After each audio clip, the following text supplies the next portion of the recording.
जो परमेश्वर में पति देख ले उसे संत कहते हैं, जो पति में परमेश्वर देख ले उसको सती कहते हैं। निंदक को माँ से ज्यादा पूजनीय कहा है शास्त्रों में, क्योंकि माँ तो बच्चे के मल को हाथ से साफ करती है, निंदक तो दूसरे के मल को जीभ से साफ करती है। भगवान हैं तो दिखाओ। भ से भूमि, ग से गगन, व से वायु, अ से अग्नि, न से नीर, देखो भगवान। क्या हम एक से अधिक भगवान या ईश्वरों की भक्ति कर सकते हैं एक साथ? एक साधे सब सधे, सब साधे सब जाए। व्रत का मतलब तपस्या है, कुछ सेक्रीफाइस है, उसको सेलिब्रेशन मत बनाइए। कैकेयी ने राम को नहीं छोड़ा, कैकेयी ने भरत को छोड़ा। महाराज जी, आप कह रहे थे कि विजयदशमी में रावण नहीं मरा। विजयदशमी राम की विजय यात्रा शुरू करती है रावण बधने के। जिस भूमि पर शास्त्र कहता है सती और संत रहता है, उस भूमि पर कभी अकाल नहीं पड़ सकता। धर्म संस्थापनार्थाय संभवामि।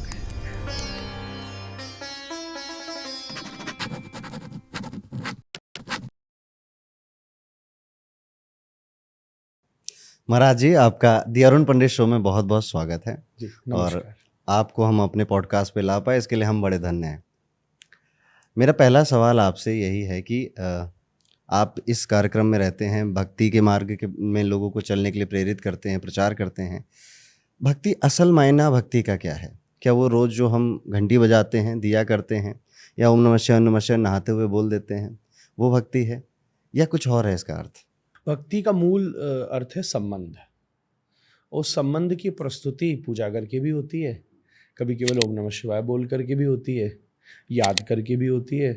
मतलब श्रवण, कीर्तन, स्मरण, अर्चन, बंदन, ये 9 अंग हैं, बड़े प्रसिद्ध हैं।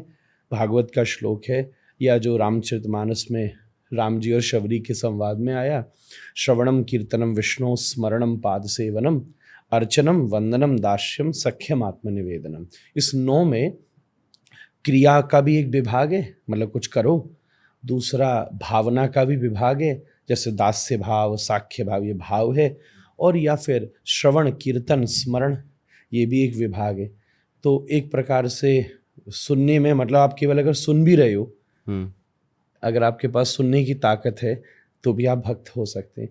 तो मूलभूत भक्ति संबंध का नाम है, और संबंध की अनुभूति और उसकी प्रस्तुति विभिन्न माध्यमों से संबंध होती है या प्रकट होती है।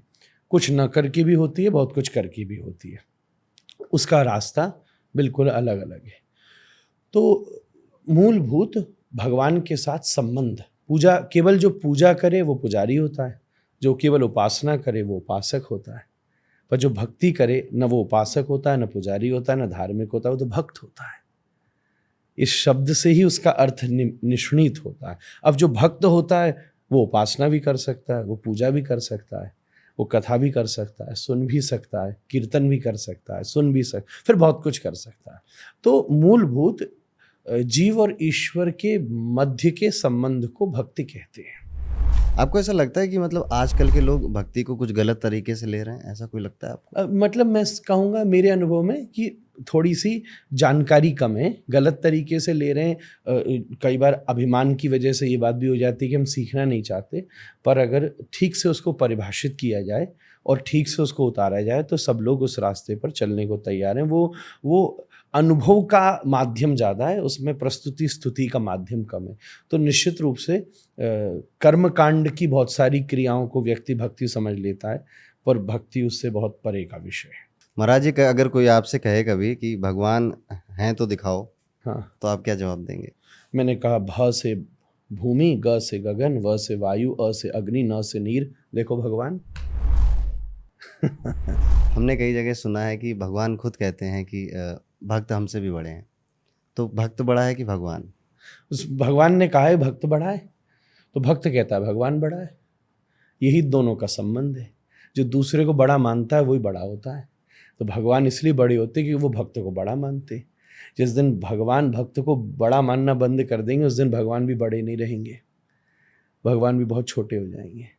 तो भगवान भी इसलिए बड़े हैं क्योंकि वो भक्त को बड़ा मानते हैं। तो जो भक्त को बड़ा मान लेता है वही सबसे बड़ा होता है। हमारे हिंदू कल्चर में महाराज जी बहुत सारे अलग अलग देवी देवताओं को, ईश्वर को मानने की व्यवधान है। क्या ये सच में ठीक भी है, या फिर हमें किसी एक निराकार स्वरूप को मानना चाहिए? नहीं, बिल्कुल ठीक है, और जरा सा परिभाषा को समझना पड़ेगा। निराकार भी एक आकार को ही कहते हैं। हम्म। कोई आकार न होना, उसी का एक अस्तित्व निराकार है। तो ब्रह्मेति परमात्मेति भगवान इति शब्दयते। जरा सा हम फिलॉसफी समझ लें, एकेडमिक्स हम लोगों के क्लियर नहीं हुई, इसलिए हम लोग ये बहुत सारे भ्रमों में पड़ जाते हैं। जी। मैं एक छोटी सी बात कहूँ, जैसे आप एक शैंडलियर है, शैंडलियर के अंदर बल्ब है और उसके अंदर वायर है। तो बिना बल्ब और वायर के शैंडलियर सबसे महंगा है, वो आएगा शायद 50,000 का, बल्ब आएगा शायद 500 रुपये का, और तार तो आएगा शायद 85 रुपये का, और बिजली वो फूंक लेगा 10 रुपये की शायद। तो पर बिना बल्ब और तार के शैंडलियर काम नहीं करेगा। तो इसी प्रकार की ब्रह्मेति एक साकार ब्रह्म का स्वरूप है, एक परमात्मेति जो कि चेतन जितने भी लिविंग बीइंग्स हैं उनके अंदर जो एग्जिस्ट करता है, और ब्रह्मेति जो सार्वभौम एग्जिस्ट करता है। तो बहुत सारे, अच्छा, देव होना और भगवान होने में भी अंतर होता है। इन सब का अस्तित्व विभाग एक ही व्यवस्था में, जैसे एमपी और पीएम का डिफरेंस है, एक ही विभाग के ये अलग अलग सभापति जैसे हैं, उन सब के अलग अलग प्रयोग हैं। इसलिए अगर हम उसकी एकेडमिक्स को जानेंगे, सभी पुलिस वाले हैं पर ट्रैफिक पुलिस वाला अलग है और पुलिस स्टेशन में बैठने वाला व्यक्ति अलग है। बस इसी प्रकार से देव की व्यवस्था, भगवान की व्यवस्था, ईश्वर की व्यवस्था, ये सब भिन्न भिन्न पदवियां हैं। अगर हमारे सामने ये स्पष्टीकरण हो तो हम फिर इस चीज़ में कभी कंफ्यूज नहीं हो सकते। मतलब वो एक ही सब में है और वो सब एक में ही है। एको हम बहुत श्याम, जैसे चंद्रमा एक ही है पर रोज अलग अलग प्रतीत होता है, बस इसी प्रकार से भगवान एक ही है, उसकी स्वरूपता भिन्न भिन्न है। देव कहते हैं कि जब वो किसी वस्तु का मुख्य अधिपति होता है। जैसे ज्योतिष में भी अलग अलग देव हैं। भागवत में आँखों का देव दूसरा है, कानों का देव दूसरा है, फलानी ग्रह का देव दूसरा है। तो वो अधिकारी शब्द से उस देव का अस्तित्व आकर के प्रकट होता है। इस स्थान देव, इष्ट देव, कुल देव, ये पोस्टिंग्स हैं उस एनर्जी की। तो जरा सा इसकी ये एकेडमिक्स ऐसी समझने की है। दोनों चीज़ों में समस्या नहीं है, बड़ी बात यह है कि वहाँ से जुड़ना है। अब तुम चाहे सब कुछ एक ही में मान लो या उसको सब में मान लो, उससे ज़्यादा कोई फर्क नहीं पड़ता। ये स्वतंत्रता सनातन धर्म ने दी हुई है। सनातन धर्म में महाराज जी ये भी देखने को मिलता है, हमने हर एक चीज़ में ईश्वर को या भगवान को देखा है। पेड़ में भी देखा, नदियों में भी देखा, पहाड़ों में भी देखा, हर किसी में देखा, और ये हमें और किसी धर्म में शायद नहीं देखने को मिलता है। तो ये खूबसूरती है इस धर्म की। ठीक है, बिल्कुल गजब की खूबसूरती। ईश्वर की परिभाषा यही है। भागवत का एक श्लोक है 8वें स्कंद का, वो कहता है कि मतलब बहुत सारी क्वालिटी में एक क्वालिटी है। ईश्वर किसको कहते हैं? जब सब सो रहे हो वो जग रहा हो।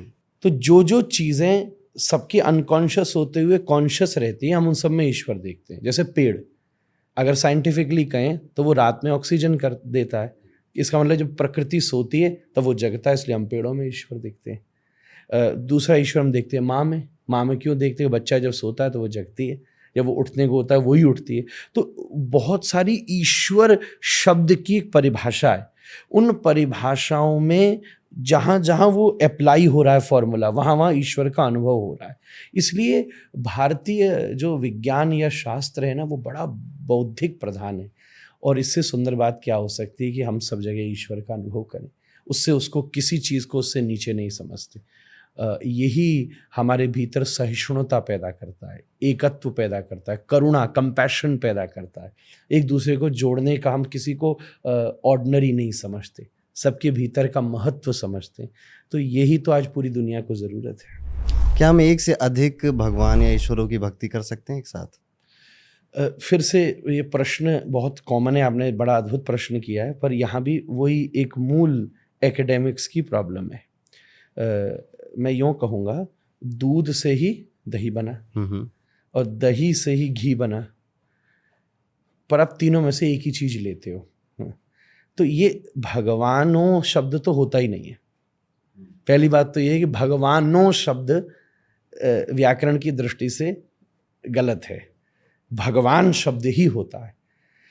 तो एको हम बहुश, हम उस एक भगवान को बहुतों में देख सकते हैं। ये बात मैंने मानी। जैसे नामदेव बैठे थे, कथा बड़ी प्रसिद्ध है महाराष्ट्र की, और फुल्का सेक रहे थे, तो एक कुत्ता उनकी तवे में से रोटी लेके भाग गया। तो वो पीछे भागे घी की कटोरी लेके, ए विट्ठला जरा घी तो लगा ले। लोगों ने कहा पागल हो गया क्या भाई, एक कुत्ता है।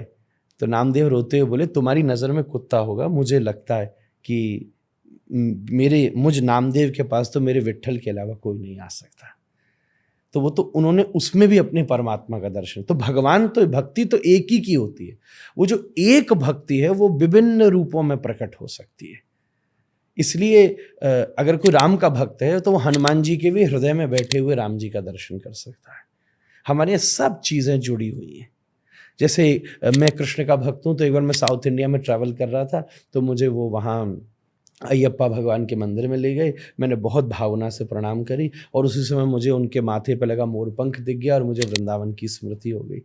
तो भक्ति तो एक ही की हो सकती है। मैं अयप्पा के मंदिर से भी वृंदावन की गलियों में पहुंच गया। तो भगवान तो भक्ति तो एक ही की हो सकती है, सम्मान सबका हो। ये ऐसे समझिए कि किसी का घर में विवाह हुआ तो पति तो उसका एक ही हो सकता है, पर संबंध उसका सबके साथ है, सबका पोषण वो कर रही है, सबका ध्यान वो दे रही है, पर स्वामी तो उसका एक ही हो सकता है, इष्ट तो एक ही हो सकता है, भक्ति तो एक ही हो सकती है, श्रद्धा तो एक में ही हो सकती है, पर सम्मान सबका हो सकता है। और ये स्पष्टीकरण किए बिना बात बनेगी नहीं। कबीर का प्रसिद्ध शब्द है, एकौ साधे सब सधे, सब साधे सब जाए। अगर घर में पति से ही अच्छी नहीं बन रही तो चार संबंध कितने ही बना लो, सब खराब ही रहेंगे। एक सदा हुआ है तो सब सज जाए। महाराज जी से ये भी मतलब समझ सकते हैं कि हमें अपने घर के पूजा घर में बहुत सारी फोटोएं, बहुत सारी देवताओं की अलग अलग नहीं लगानी चाहिए। मैं तो स्पष्ट रूप से कहता हूँ, एकौ साधे सब सधे। आपने बहुत सारी लगाने की कोई आवश्यकता ही नहीं। आपका एक इष्ट बैठा हुआ है, तो योग की दृष्टि से भी, बल्कि मैं तो कहूँगा आप तो उस विषय के पारंगत हैं, ज्योतिष की दृष्टि से भी, वास्तु की दृष्टि से भी, हर दृष्टि से, ध्यान की दृष्टि से, भक्ति की दृष्टि से आपका एक भगवान बैठा है। उस एक भगवान के रोम रोम में आप कोटि कोटि ब्रह्मांड का अनुभव कर सकते हो। मंदिर में एक ही परमात्मा है, पर्याप्त है। अब ये बात दूसरी है, आजकल व्यवहारिक जगत में कई बार बहुत सारे साधन आ जाते हैं। जैसे मैं ही अपने आश्रम के मंदिर में कहूँ तो मैं कहने वाला व्यक्ति कल मुझसे पूछ सकता है कि मैं तो कल आपके आश्रम में होके आया और वहाँ तो मंदिर में कई और विग्रह भी बैठे थे। तो ऐसा आज के समय में हो जाता है। पर जब हो जाता है तो हमें फिर इतना ज़रूर सीखना चाहिए कि अगर कुछ ज़्यादा भगवान के स्वरूप हैं, एक तो बहुत ज़्यादा नहीं है, फिर भी कुछ हैं, तो फिर उनकी सेवा की मर्यादा क्या है, फिर उन सबकी स्वतंत्र एंटिटी के रूप में कैसे सेवा होनी है। भोग भी लगना है तो सबका स्वतंत्र भोग कैसे लगना है, फिर अगर सेवा भी सबको जो प्रिय है वो वैसे उसके लिए कैसे होना है। ये सब साधन फिर हमें विचार करके व्यवस्था करनी चाहिए। महाराज जी, भोग लगाने की आपने बात करी है, एक घर में कई सारे देवी देवताओं की हमने तस्वीर लगाई और सबके लिए एक ही लड्डू रख दिया, ये ठीक है? देखो, भावनात्मक दृष्टि से तो ठीक है। भावना में तो फिर लोग कह देते हैं कि भाई भगवान तो कुछ भी खा ले, छबरी के झूठे बेर खा गए, ये बात दूसरी है। पर भावना और उपासना दो स्वतंत्र, अगर भाव नहीं है तो फिर तो मंदिर भी मत बनाओ, फिर तो मन में ही याद कर लो। तो दो चीज़ों को मिक्स मत कीजिए, दोनों चीज़ों का अपना अपना अस्तित्व है। मैं आपसे एक गंदे, ये जैसे कप है ना, बहुत गंदा कप हो कोई, और उस कप में पानी डाल के ले आऊं और बड़ी प्रेम से आपके पैर छूं, पैर दबाऊं, तिलक करूं, माला करूं और कहूं मेरी भावना समझिए जी, पी लीजिए इसमें आप कहोगे महाराज कम से कम भावना में गिलास तो साफ कर लाते और तो सब ठीक है, ये आपने क्यों बिगाड़ दिया। इसलिए भावना के साथ उपासना का स्तर बड़ा महत्वपूर्ण है। इस दृष्टि से ऐसा नहीं करना चाहिए। अगर वो देवता स्वतंत्र रूप से वहाँ बैठे तो सबका तिलक अपना अपना है, पूजा अपनी अपनी है, तो भोग भी सबका स्वतंत्र रूप से लगना चाहिए, अलग अलग करके लगना चाहिए। जैसे हमारे राधारमण मंदिर में मुख्य रूप से ठाकुर जी हैं, फिर प्रिया जी हैं और हमारे श्री गोपाल भट्ट गोस्वामी जी हैं। तो हमारे यहाँ भोग भी 3 लगते हैं। पहला भोग लगता है जहाँ एक तो जितना भोग बनता है अरुण जी, 5000 आदमी का बनता है तो सब जाता है, ये नहीं कि थाली लगा के रख दी, सब। जैसे जगन्नाथपुरी में भी यही परंपरा है, तो सारा भोग भगवान के सामने जाता है। तो पहला पद गाया जाता है और थोड़ी देर वेट की जाती है। पहला भोग हो गया तो उसमें राधा रानी को प्रार्थना की जाती है कि प्रिया जी, ठाकुर जी को जो जो लेना हो आप इनको परोसाई करें। उसके बाद में दूसरा भोग लगता है, फिर ठाकुर जी से प्रार्थना करी जाती है कि आप प्रिया जी को पवाइए। अब ये वो दोनों स्वतंत्र हैं कि किसको पहले खाना है, कौन सी को बाद में। फिर तीसरा भोग लगता है जिसमें उन दोनों का प्रसाद हम अपने आचार्य को पवाते हैं। फिर उसके बाद में सब लोगों को वितरण होता है। तो यही भोग लगाने की विधिवत पद्धति है। फिर भी अल्टीमेटली मैं कहूँगा आज के गृहस्थीय जीवन में इतना प्रैक्टिकली करना संभव नहीं हो सकता, इसलिए दो में से एक चीज़ कीजिए, या तो उतना ही रखिए जितना आप संभाल सकते हैं, अदरवाइज भावना तो सबसे ऊंची चीज़ है ही है।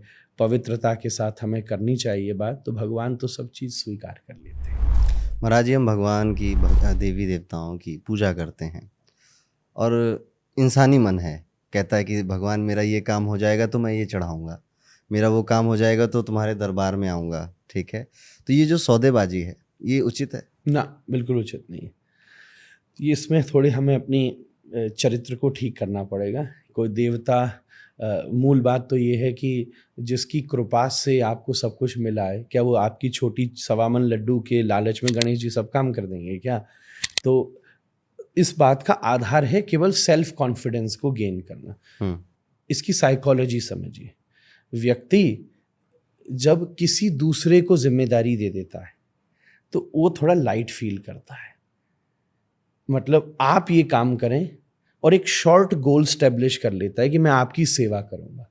मतलब अगर वो किसी भी अचीवमेंट में किसी पावरफुल को जिम्मेदारी दे देता है और दूसरा उसमें सेवा का भाव ले आता है, तो वो उसके अंदर प्लेजेंट फीलिंग आती है और वो प्लेजेंट फीलिंग उसके कॉन्फिडेंस को बूस्ट करती है। सार में तो इसकी यही साइकोलॉजी है। पर अगर हम सत्यता में जाएं तो कोई देवता आपके लड्डू के चक्कर में गलत काम को सही करने को तैयार नहीं है।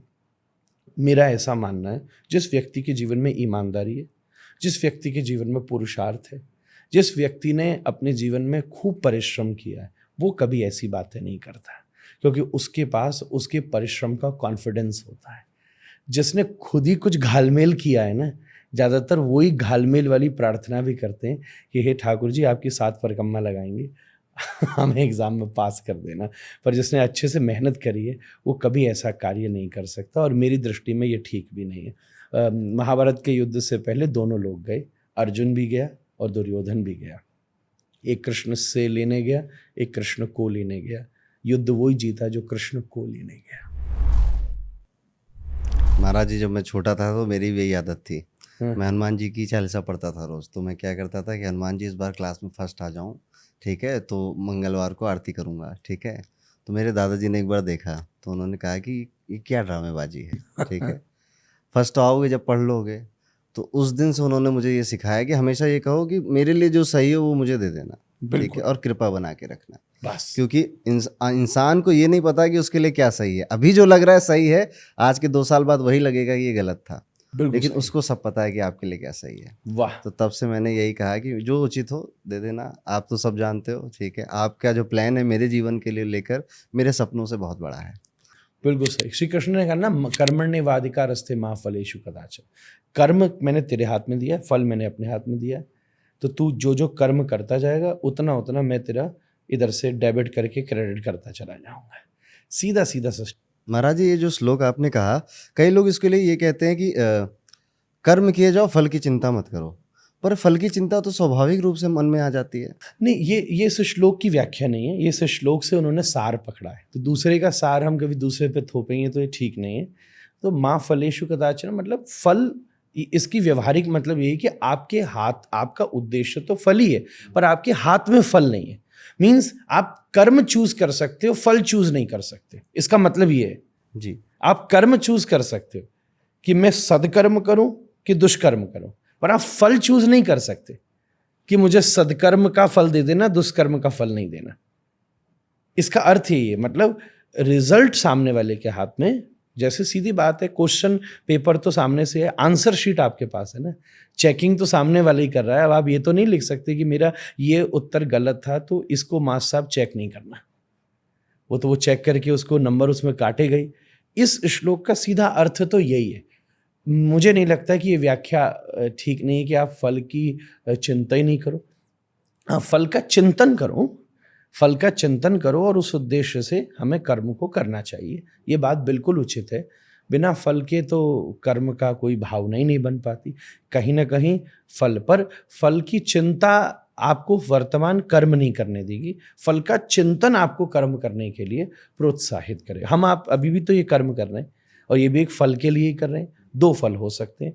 एक पहला फल है कि इसके द्वारा हम किसी न किसी को इंस्पायर करें, कोई हमारी बात से इंस्पायर होकर आगे बढ़ जाए, तभी तो मैं बेस्ट करने की कोशिश करूँगा। तभी आप वो प्रश्न पूछोगे जो जनता के लिए रेलेवेंट हो, मैं वो उत्तर दूंगा जो एक कॉमन बिहेवियर पर सब अपनी लाइफ में अप्लाई कर सकें। तो ये फल ही तो मुझे आपको ये कर्म करने के लिए उत्साहित, प्रतिबंध, इसको बढ़िया तरीके से प्लान्ड कर रहा है, डिजाइंड कर रहा है, नहीं तो कैसे होता। तो उस फल के चिंतन ने हमें आपको कर्म करने के लिए उद्यत कर दिया। ये सबसे श्रेष्ठ बात है। महाराज जी, मेरा एक ये प्रश्न आपसे है कि आपने अभी बात करी सत्कर्म और दुष्कर्म की। मेरे मन में ये मेरा पर्सनल क्वेश्चन है कि एक तो दुष्कर्म है कि हम किसी के लिए बुरा कर दें, ईर्ष्या करें और फिर उसको गाली गलौज करें या उसका किसी तरह से उसको पीछे खींचने की कोशिश करें, ये तो हमने कर दिया, ये तो दुष्कर्म है। एक दुष्कर्म मेरे अकॉर्डिंग ये होता है कि हम अगर सोच भी रहे हैं और भले कर नहीं रहे हैं, जैसे मैं सोच रहा हूँ यार मैं इसको ना इसके लिए गड्ढा खोदूंगा, ये गिरा दूंगा इसको, पर मैंने वो गड्ढा कभी खोदा नहीं, तो क्या मेरे सोचने मात्र से वो दुष्कर्म में काउंट होगा? कर्म का अर्थ होता है इंटेंशन बिहाइंड योर एक्शन। जो केवल एक्शन है उसको हिंदी में क्रिया कहते हैं, कर्म नहीं कहते। मेरे पिताजी एक एग्जाम्पल देते थे, मैं हर कथा में बोलता हूँ, मेरे पुराने श्रोता को ये सदा सुनने में आया होगा कि डॉक्टर के पास भी चाकू होता है और चोर के पास भी चाकू होता है, और लगभग दोनों ही मुंह भी ढक के आते हैं। ये बढ़िया था। दोनों ही मुंह भी ढक के आते हैं, और दोनों ही पेट पे छुरा चलाते हैं, पर दोनों का उद्देश्य दूसरा है। एक प्राण हरने के लिए, एक प्राण देने के लिए। डॉक्टर जब चोर चाकू चलाता तो 100 नंबर फोन करते, और जब डॉक्टर चलाता है तो फॉर्म पे साइन भी कर देते थे, मर गए तो तेरी कोई जिम्मेदारी नहीं। तो जो उद्देश्य था वही तो कर्म का स्वरूप था। बड़ी बात यह है कि उद्देश्य ही कर्म का निर्णय करता है, करना तो कोई कर्म का नहीं। अच्छा, एक चीज़ ये बताओ कि आपने कुछ गड्ढा खोदा नहीं, आपने कुछ किया नहीं, पर सोचते रहे कि यार ये गड़बड़ हो जाए, इसकी गड़बड़, तो वो सोच आपको उसके खिलाफ गलत तो नहीं करवाएगी अगर आप कर नहीं रहे हो, पर कभी अगर उसको सहायता की ज़रूरत होगी तो आप उसकी सहायता में भी उस सोच की वजह से आगे नहीं बढ़ेंगे। दूसरी बात है कि अगर किसी और ने गड्ढा खोदा और वो गिर गया, उसका आनंद आपको भी आएगा। यार मैंने तो नहीं खोदा, पर चाहता तो मैं था कि गड्ढा खोदे, और दूसरे ने खोद दिया और वो गिरा, अब आनंद तो मुझे भी आ रहा है इस बात का। तो कहीं ना कहीं उसका प्रभाव तो मेरे ऊपर भी पड़ा ही ना। ईर्ष्या मुझे प्राप्त, एक कहानी थी छोटी सी, मुझे याद आ रही है।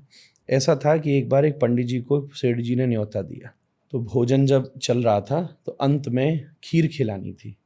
तो सेठ जी ने अपनी बिटिया को कहा कि जरा खीर रसोई से लिया। तो वो शरद पूर्णिमा में खीर बाहर रखी हुई थी, तो खीर लाली उसकी बाहर से लेकर के आ रही थी। उसी समय एक चील आसमान से मुंह में सांप दबा के ले जा रही थी, तो सांप का जहर उस खीर में गिर गया। पंडित जी ने खीर पी ली और पंडित जी मर गए। अब बड़ा झंझट, सारे शहर में हल्ला मचा दिया, देखो सेठ बदमाश था, सबको मौका मिल गया।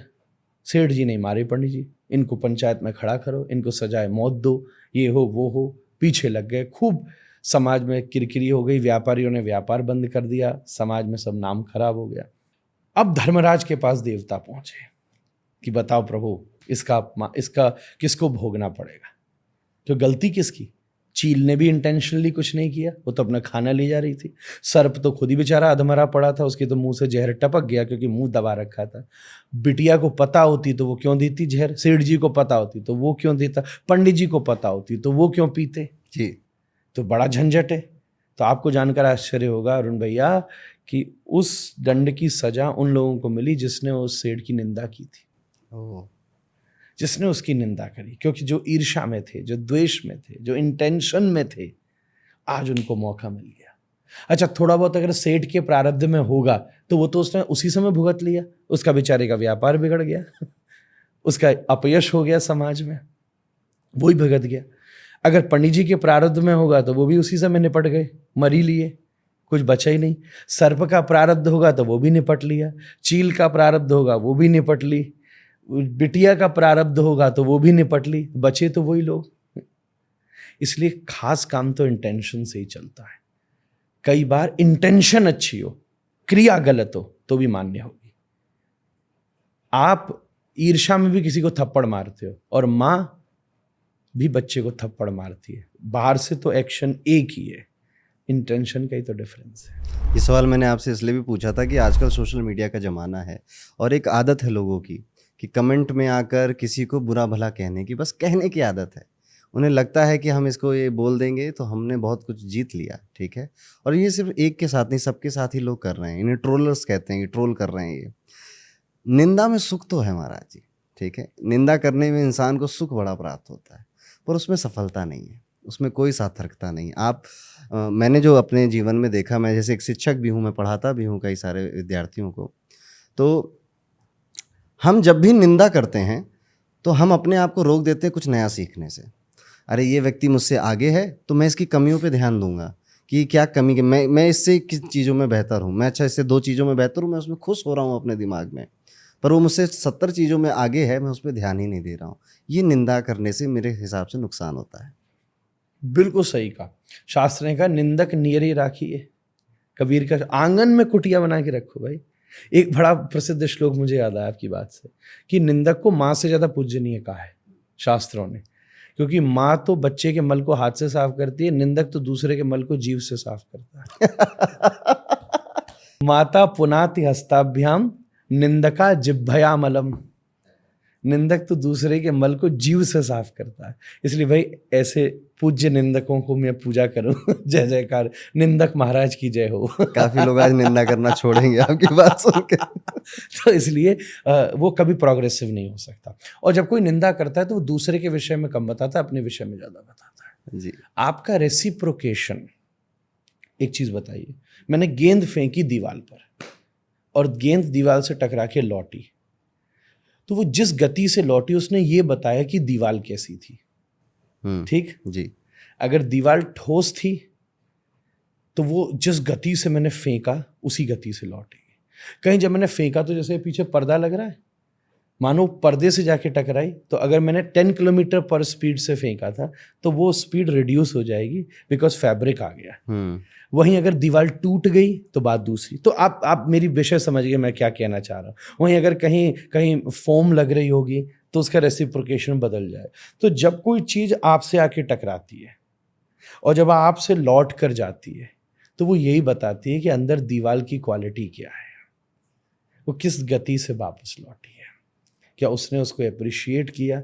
तो वो अपने बारे में ज़्यादा बताता है जब कोई निंदक करता है, और बड़ी अच्छी बात है। अच्छा, कई बार हम लोगों की भी वीडियोस कमेंट्स पे कभी कोई ऐसे प्रश्न आते हैं तो हमको तो बड़ी हंसी आती है कि भैया वैसे भी हम 4 घंटे बोलने वाले अपने कंटेंट को या अपने वक्तव्यों को 1 मिनट 1.25 मिनट तक ले आए, कम से कम इसको तो ईमानदारी से सुन ले। इसको अच्छे से सुन लेगा तो फिर कम से कम लिखेगा तो सही। दूसरी बात है कि आजकल 1-1.5 मिनट का जमाना आ गया जी। वो 1-1.5 मिनट जितना भी है, ये वाला भी जो 1-1.5 मिनट निकलेगा ये 1-1.5 घंटे से निकलेगा जी। इसलिए भैया ये 1-1.5 मिनट आपकी प्रतिक्रिया लेने के लिए नहीं दिया गया है, ये इसलिए दिया गया है कि 1 मिनट सुन के आप 1 घंटे वाली बात सुनिएगा। और जब आप किसी की 1 घंटे वाली बात सुन लेते हैं तो आधे टाइम तो आप निंदा से निवृत्त हो जाते हैं। निंदा वही कर पाता है जो 1 मिनट से 1 घंटा नहीं पहुंचता। जी। जो 1 मिनट से 1 घंटे वाले ये रील से जो पॉडकास्ट के मेन लिंक तक पहुंच जाएगा वो प्रशंसक ही बन सकता है, निंदक नहीं बन सकता। और निंदा में नहीं, कहीं ना कहीं अहंकार भी है छुपा हुआ निंदकों के मन में, मेरे ख्याल से, कि उन्हें लगता है कि हमें ज़्यादा पता है, ठीक है। अज्ञान है, अहंकार, अज्ञान का अहंकार कह सकते हैं। हाँ यूं कह लो। एक तो ये हो गया, चलिए इनकी बात अब छोड़ते हैं, इनके लिए आपने काफ़ी अच्छे मैसेज दे दिए हैं। हम नॉर्मल इंसानों के जीवन पे आ जाते हैं। जब भी हम जीवन में कुछ बेहतर करने लगते हैं, लोग हमारी तारीफ़ करते हैं, हमें भी खुद लगता है कि यार हाँ, हमने कुछ अच्छा किया, हमने बहुत अच्छा वीडियो बना दिया, या हमने बहुत अच्छी नौकरी पा ली, बहुत अच्छा इंटरव्यू दे लिया। और ये अहंकार आता है, स्वभाव है मन का। इस अहंकार से कैसे बचें, और क्या आपके मन में कभी अहंकार आया? मेरी ऐसी भावना है कि ये वो व्यक्ति तो असत्य बोल रहा है जो ये कह रहा है कि किसी की प्रशंसा से मुझे आनंद नहीं आया। वो झूठा है, एक नंबर का झूठा है, क्योंकि ये असंभव है, उसमें गुण है, प्रशंसा में ये गुण है। वहीं पर भारतीय विज्ञान या गुरु शिष्य की परंपराएं, जो लोग बचपन से इसके लिए ट्रेंड होते हैं, हम लोगों के पर गुरु जी की कृपा है, हम आप भी इस परिवेश में रहें, तो हमारे यहाँ एक बड़ी अद्वितीय भावना आ जाती है कि हम प्रशंसा को तो भोग रहे हैं पर कर्तापने के अभिमान से निवृत्त हो रहे हैं। वहीं कि वहीं मन में ये भाव हो जाता है कि भाई अगर आप एक क्षण उस समय विचार कर लो कि ये जो आपने इस समय अचीव किया है उसके पीछे पीछे कौन कौन लोग हैं। एक क्षण अगर इतना आपने ट्रेनिंग कर ली, देखो इतनी गाड़ी चलाते हो तो पहले कुछ समय तक तो ब्रेक दबाने का प्रैक्टिस करना पड़ता है ना, पर थोड़े दिन बाद तो एकदम प्रैक्टिस आ जाती है कि फट ब्रेक दब जाए।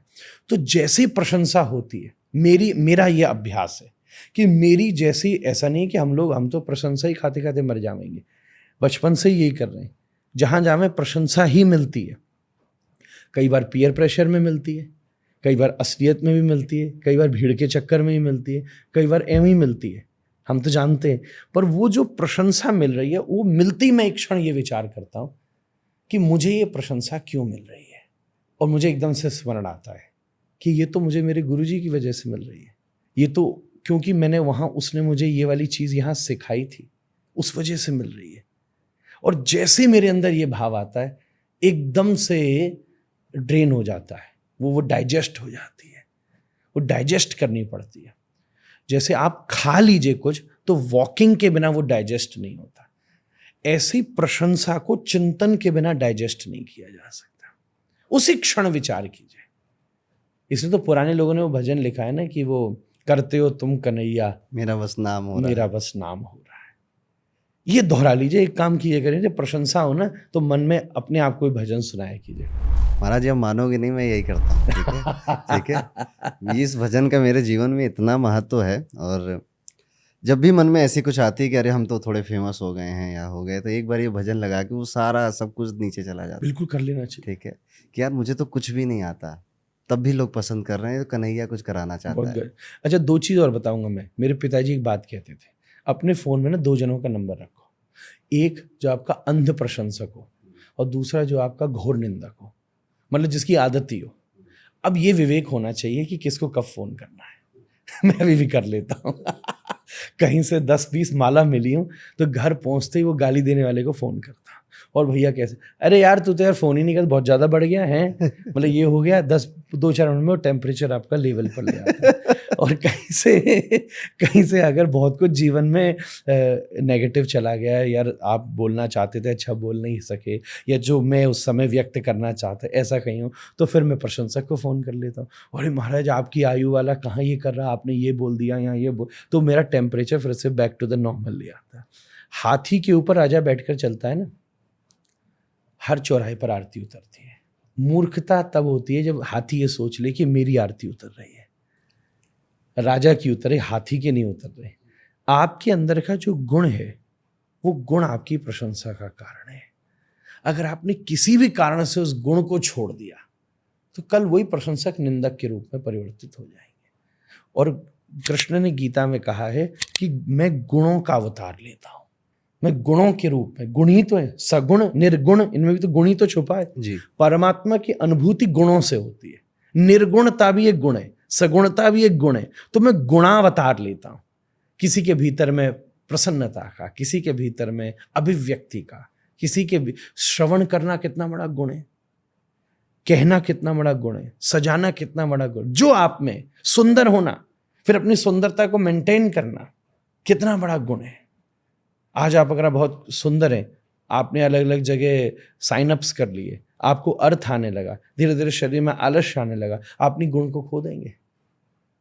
कहीं ना कहीं वही वस्तु को बस ये याद रखना है कि मैं हाथी और मेरे ऊपर गुण का राजा बैठा है। धन्यवाद महाराज जी।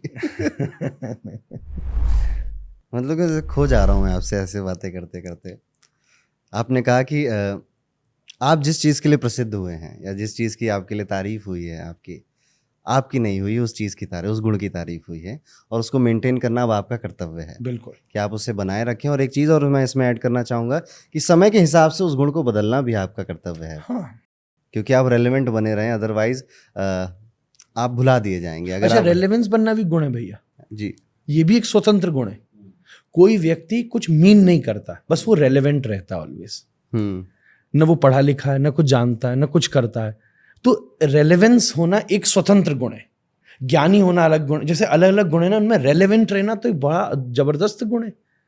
महाभारत के युद्ध में भीष्म के पास रेलेवेंस का ही तो गुण नहीं था, इसलिए बेचारे रह गए। वो रेलेवेंट नहीं हो पाए। बड़े गुणवान थे, ब्रह्मचारी थे, सब कुछ करते थे, बस वो पुरानी एक वचन पर फंसे रहे कि मैं गद्दी से बंधा हूं। उनकी वो इररेलेवेंस ने उनको इस स्थिति पर लाकर खड़ा कर दिया। अभी हम आएंगे महाभारत और रामायण में आपके साथ, ठीक है, आपसे बहुत सारी कथाएं सुनेंगे। उससे पहले कुछ प्रश्न मेरे और हैं, जैसे कि आप ऑक्सफोर्ड में इनरोल हुए थे महाराज जी, और आप अमेरिका भी आते जाते रहते हैं, आपके कई सारे विदेशी भी भक्त हैं या आपके कहे मार्ग पे चलते हैं, भारतीय भी हैं। कोई फ़र्क दिखता है आपको इनकी भक्ति में? हाँ, मुझे ऐसा लगता है ये तो स्वाभाविक ह्यूमन साइकोलॉजी है। जैसे जो जमुना किनारे रहता है वो शायद जमुना में सबसे कम नहाता होगा। हमारे आसपास इतना आध्यात्मिक वातावरण है तो कई बार हम लोग उसको यूजुअल मान लेते हैं, उसके लिए ज़्यादा सीरियस नहीं हो पाते। भारत से बाहर सांस्कृतिक रूप से, कल्चरल रूप से, लैंग्वेज की तरीके से ऐसा कई बार बहुत दुर्लभ होता है।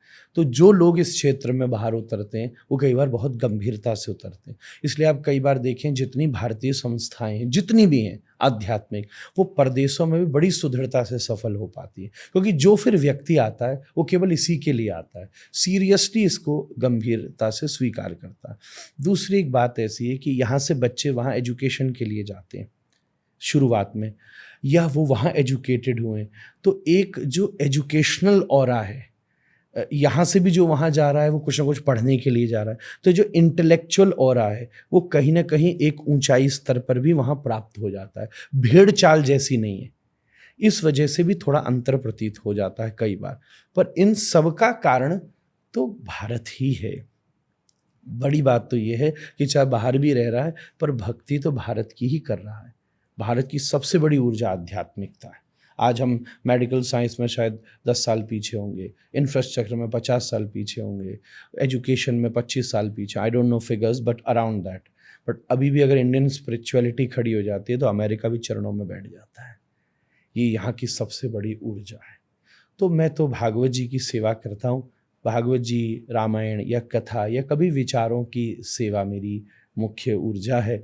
वो जो मुझे जहाँ बुलाते हैं मैं वहाँ चला जाता हूँ। और मुझे ऐसा लगता है कि अगर मुझे बुलाया जा रहा है तो सामने वाला व्यक्ति जिज्ञासु होगा, उसने कुछ ना कुछ अध्ययन किया होगा, तभी वो मुझे बुला पा रहा है। तो बहुत ज़्यादा तो मुझे कोई अंतर प्रतीत नहीं होता, पर फिर भी जो मैंने एक छोटी सी बात कही कि वहाँ थोड़ा महत्व ज़्यादा मिलता है कभी कभी, उसका कारण ऐसा ही है क्योंकि जमुना पास नहीं है ना, तो जो जमुना में दूर से नहाने आ रहा है उस पर हम ज़रा ज़्यादा समय बिताते हैं। दिल्ली वाले जमुना में बहुत कम नहा पाते होंगे, पर अगर कोई दिल्ली वाले ही यमुनोत्री जाएगा तो केवल यमुना ही नहाने जाएगा और ये भूल जाता है कि भाई तेरे बगल में यमुना बह रही है। ऐसा अनुभव, ऐसा लगता है मुझे। कुछ कॉमन क्वेश्चन मुझे आपसे पूछने हैं कि जो हम आम डेली हम करते हैं, जैसे कि आमतौर पे हम व्रत रखते हैं और ये हमारी संस्कृति का एक हिस्सा है। कोई एकादशी का रखता है, कोई प्रदोष व्रत रखता है। व्रत में हम लोग आजकल क्या गलतियां कर रहे हैं, इसके बारे में आप कुछ कहें? व्रत में भोजन का चिंतन कर रहे हैं कि व्रत में क्या क्या खाना है। हाँ जी। ये सबसे बड़ी गलती हम लोग व्रत में करते हैं। तो व्रत केवल भोजन का नियंत्रण नहीं है। हाँ, भोजन प्रथम बिंदु है हमारे अस्तित्व का, क्योंकि वो हमारी एड़ी से लेकर चोटी तक प्रभावित करता है, हमारे मन को प्रभावित करता है। जैसा अन्न वैसा मन, पुरानी कहावत है। तो उस प्रभाव से पहला नियंत्रण अन्न है, पर केवल अन्न ही नियंत्रण है। अच्छा, कई लोग तो मैंने अरुण भैया देखे जो ये सोच के ज़्यादा खा जाते हैं कि मुझे नहीं खाना है। पहले कहते हैं कि भाई अरे पता है मेरा व्रत है यार, एक सेब तो दियो। फिर 15 मिनट, पता है मेरा व्रत है, एक गिलास दूध पी जाते। फिर इस चक्कर में, और नई नई चीजें निकालने हैं जो व्रत में। मैं थोड़े दिन पहले नवरात्रि में घूम रहा था, तो रेस्टोरेंट्स के आगे बोर्ड लग रहा था कि नवरात्रि थाली स्पेशल है, और लोगों की भीड़ लगी पड़ी। तो व्रत का मतलब तपस्या है, कुछ सेक्रीफाइस है, उसको सेलिब्रेशन मत बनाइए। हाँ, व्रत का सेलिब्रेशन दूसरा है कि अब हम अपनी कॉन्शियसनेस को केवल फूड से ऊपर उठाएं, फूड से ऊपर उठाना है, भोजन से ऊपर उठाना है, यही साधन है। दूसरी बात यह है कि साइकोलॉजी को समझिए कि जब व्यक्ति भोजन, ये सब है ना, शास्त्रों में एक वेग की तरह कहे गए, वाचो वेगम, मनसः क्रोध वेगम, जिह्वा वेगम, उदरोपस्थ वेगम। इन सब का एक वेग होता है, जैसे काम का एक वेग होता है, जैसे समुद्र में लहर उठती है, ऐसे ही मन की चेतना पे काम का एक वेग उठता है। उसका एक एक एक वैलिडिटी है, कुछ देर तक वो तीव्र उठता है। अब उस पर दो ही साधन होते हैं, या तो व्यक्ति अपने वीर्य का क्षरण कर देता है और उस वेग को समाप्त कर लेता है, या ब्रह्मचर्य रहकर थोड़ी देर धैर्य रखता है, और फिर उसके बाद जैसे ही वो वेग जैसे डिले कर लेता है ना, वो टाइम पीरियड जैसे उसका निकल जाता है, तो वो स्वयं उसके आनंद का अनुभव करता है। शास्त्रों ने कहा यही वाणी का वेग है। जैसे आपके सामने कुछ है, आपको एकदम तलब उठेगी, मैं बोलूं मैं बोलूं मैं बोलूं, तो आपका एकदम विवेक कहेगा भी रुक जा। तो अगर आपने उस पीरियड को 1 मिनट के लिए डिले कर लिया, तो फिर आप अपनी वाणी को थोड़ा सा संभाल लेते। इसके लिए मौन का अभ्यास होता है, जरा विचार करके कहना। इसी में क्षुधा का वेग होता है, जिसको जिह्वा का वेग कहा जाता है।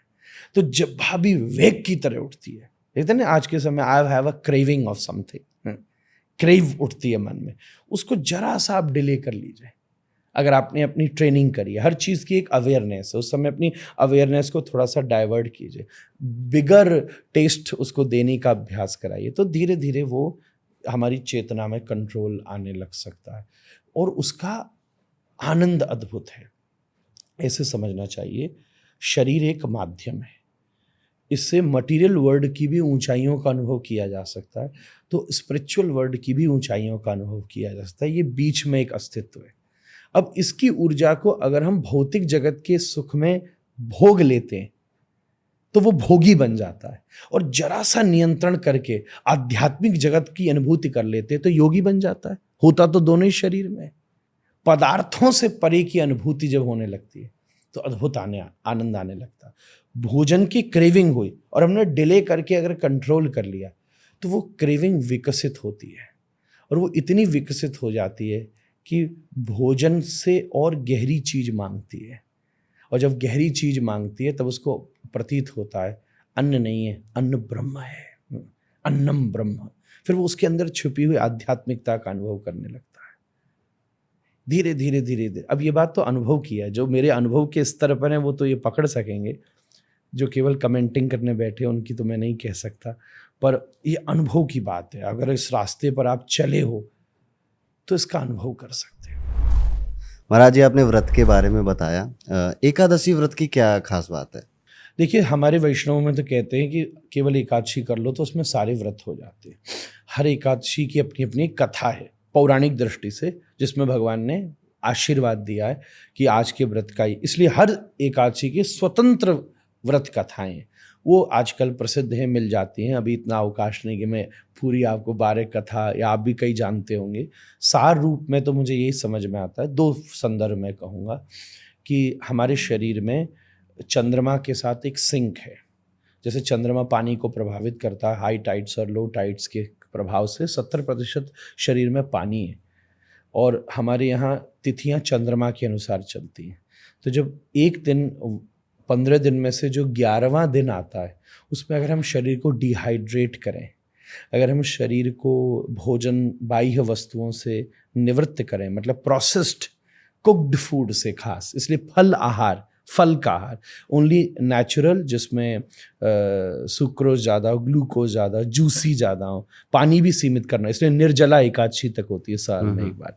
इसलिए अगर हम डिहाइड्रेट करें तो फिर शरीर को एक प्रकार से रिजुविनेट होने का अवसर प्राप्त होता है। ये भी एक, आजकल के बालकों को तर्क देना हो तो ये उसकी एक परिभाषा हमारे शास्त्रों ने घुमा घुमा करके करी है।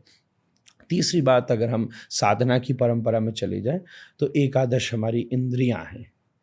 तो एकादश इंद्रियों के ऊपर अपना नियंत्रण में, लोग कहते हैं यार मेरा मित्र मेरी बात नहीं सुनता, पिताजी नहीं सुनते, बेटा नहीं सुनता, पत्नी नहीं सुनती। आपका शरीर आपकी बात सुनता है? मैं तो उनसे ये पूछूं, क्या आपकी जीव आपकी बात सुनती है? आज उसको कहो ए तू खा के मत देख, मानेगी? कोई कहीं नींद आ रही है और उसको कहो ए जाग, बात, ये पैर आपका घुटना आपकी बात सुन रहा है? किसी से मैं कहूँ 6 घंटे नीचे बैठ सकता है? तो अगर आपका शरीर ही आपकी बात नहीं सुनना तो खानदान, रिश्तेदार और नेता और समाज और सरकार तो बाद में आएगी। अपने ऊपर नियंत्रण करना ही एकादशी का स्वरूप है। महाराज जी, हम व्रत में इच्छाएं जोड़ देते हैं कि प्रदोष व्रत रखेंगे तो शादी हो जाएगी, या बच्चे संतान प्राप्ति हो जाएगी, मंगलवार रखेंगे तो ये हो जाएगा, 16 सोमवार रखेंगे तो बहुत अच्छा वर या बहुत अच्छी वधू मिल जाएगी। ये इच्छाएं या डिज़ायर जोड़ना ठीक है व्रत से? ऐसा होता है कि धर्म के बहुत सारे विभाग हैं जी। जैसे हमारे यहाँ षड दर्शन ही है। तो कुछ चीज़ें क्या हो गई है कि आजकल वो हो गया है ना, मिक्स टाइप जैसा मामला है, जैसे मिक्स फ्रूट या मिक्स फ्रूट जूस होता है, जैसे ऐसे क्या होता है 2-3 प्रयोग यहाँ मिला दिए गए। कुछ ज्योतिषीय परिवेश इसमें मिल गया है, कुछ कर्मकांडीय परिवेश मिल गया। इन कारणों से ये चीज़ प्रसिद्ध हो गई है। एक वस्तु को दुनिया में ना 350 स्कूल ऑफ फिलॉसफीज हैं, उसमें 300 से ज़्यादा भारतीय हैं। कहने का मतलब आपको समय पर स्नान करना चाहिए, इसके मत में मैं आपको 350 तर्क दे सकता हूँ। और समय पर स्नान नहीं करना चाहिए, इसके मत में भी मैं आपको 350 तर्क दे सकता हूँ। इसको डिफरेंट स्कूल ऑफ फिलॉसफीज हैं। तो ऐसे एक चीज़ को देखने के अलग अलग विभाग हैं। हम अगर ज्योतिषीय परिवेश से पूछेंगे तो उसका प्रभाव दूसरा है, डॉक्टरी परिवेश से पूछेंगे तो उसका विभाग दूसरा है। जैसे इसी कमरे में आप इंटीरियर डिज़ाइनर को लाइए तो वो अपने नज़रिए से देखेगा, वास्तु को लाइए अपने नज़रिए से देखेगा, फोटोग्राफर को लाइए तो वो लाइटिंग्स देखेगा। हम आप जरा वाइब्रेशंस को समझते हैं तो हम आप जब बैठेंगे तो यहाँ के मत्सर को समझेंगे, यहाँ की वातावरण को समझेंगे, यहाँ की गंध को पकड़ेंगे कि यहाँ हमारी मन किन तंद्राओं का अनुभव कर रहा है। तो उस हिसाब से व्यक्ति एक वस्तु को देखने के विभिन्न साधन होते हैं। तो उन कारणों से भी कोई लोग व्रत रखते हैं, पर प्रभाव तो यही पड़ता है अल्टीमेटली। उसका मूल उद्देश्य तो यही है कि शरीर का स्वास्थ्य जब बनेगा तो मन भी स्वस्थ रहेगा, मन स्वस्थ रहेगा तो विचार स्पष्ट रहेंगे, विचार स्पष्ट रहेंगे तो आप कर्म अच्छे से कर पाओगे, कर्म अच्छे से कर पाओगे तो आप उपलब्धि अच्छे से पा पाओगे। तो यही सारी चीज़ें घूम फिर करके आती हैं। प्रभाव तो वही है, जैसे माँ बच्चे को अलग अलग लालच दे करके फल खिला देती है कि तुझे टॉफ़ी मिलेगी, तुझे मैं घुमाने ले जाऊंगी। अल्टीमेटली लालच दे के फल खाने से उसको ऊर्जा ही तो बनी है। तो इन सब वजहों से ये सब चीज़ें शास्त्रों में कही हैं।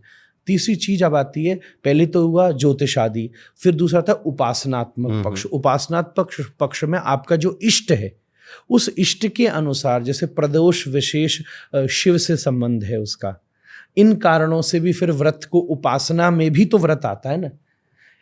एक ज्योतिष में व्रत है, फिर एक कर्मकांड में व्रत है, फिर उपासना में व्रत है, फिर योग में व्रत है, फिर भक्ति में व्रत है। तो व्रत ऐसी चीज़ है जो 6 जगह आई है और 6 जगह का उसका प्रयोग अलग अलग है। अलग अलग है। पानी का कितनी जगह प्रयोग होता है, चाय में अलग प्रयोग है, दूध में अलग प्रयोग है, चावल में अलग प्रयोग है, सीधा पीने में अलग अलग प्रयोग है। ऐसे ही व्रत नामक साधन का अलग अलग साधनाओं ने, योग ने, प्रक्रियाओं ने, मार्गों ने उसका प्रयोग किया है। आजकल तो इंटरमीडिएट फास्टिंग ने भी उसका, डाइटिशियन भी आपको ये बात कहता है, उसने भी स्वीकार किया। तो कहीं से भी पकड़िए, अल्टीमेट बात यह है कि व्रत आपके लिए बहुत अच्छा है।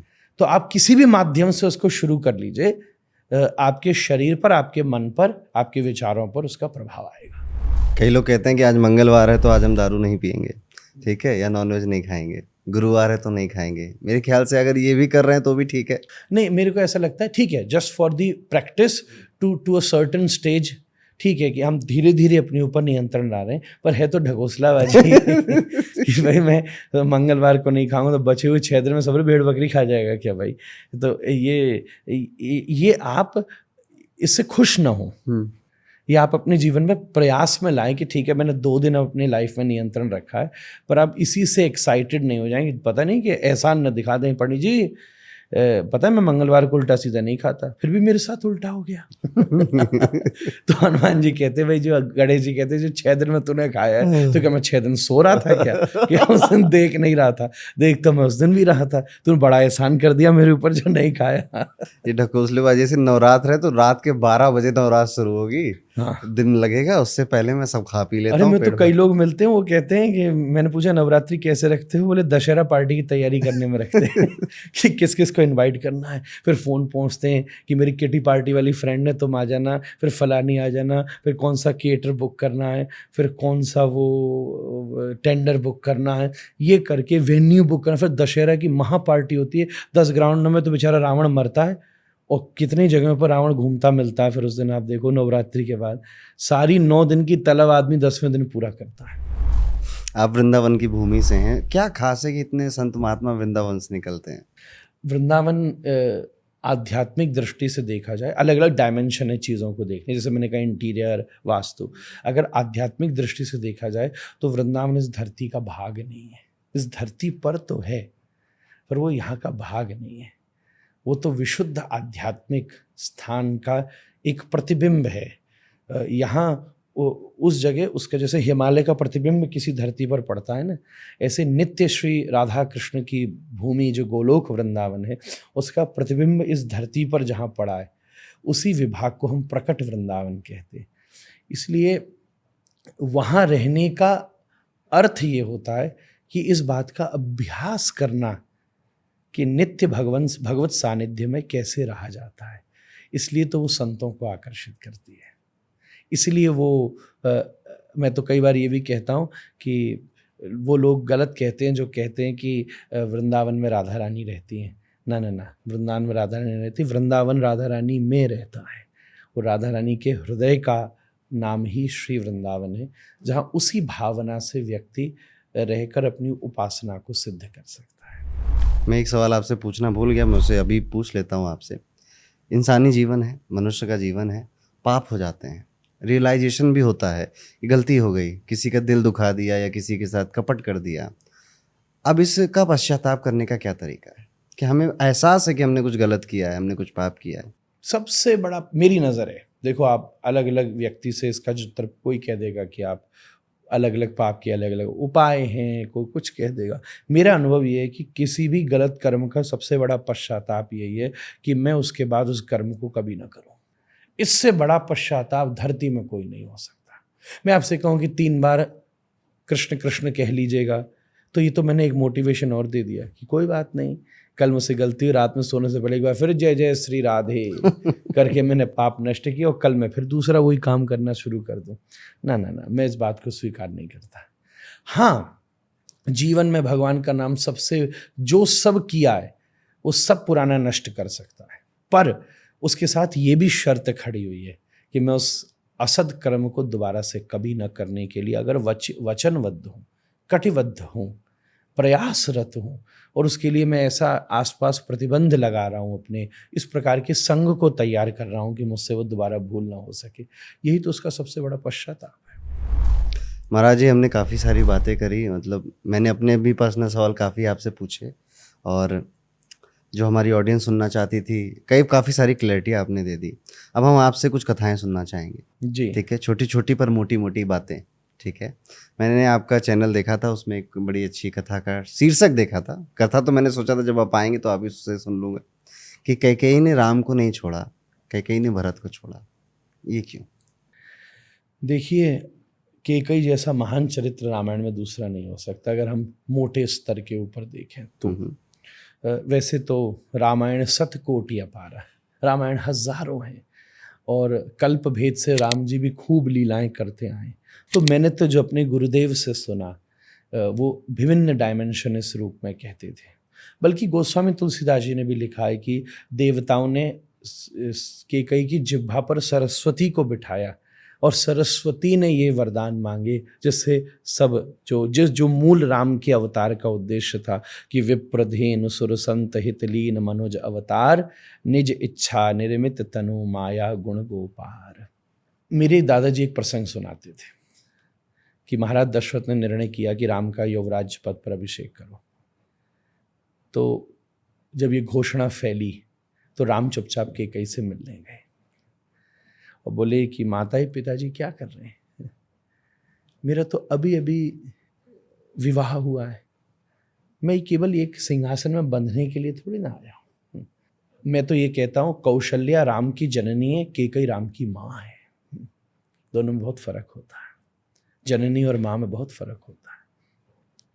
मेरा मैया इसमें कोई सुख नहीं है जो पिताजी कर रहे हैं। उनको कौन समझाए, वृद्ध हो गए, कौन उनको बताए कि अभी वो ठीक है। अपने गुरुदेव वशिष्ठ तक ने उनसे मना कर दी थी, फिर भी वो नहीं माने, छोटा मुहूर्त निकलवा दिया कि अभी युवराज पद पर बैठाना ही बैठाना है। ये महत्वाकांक्षा उनके मन में कहाँ से पैदा हो गई।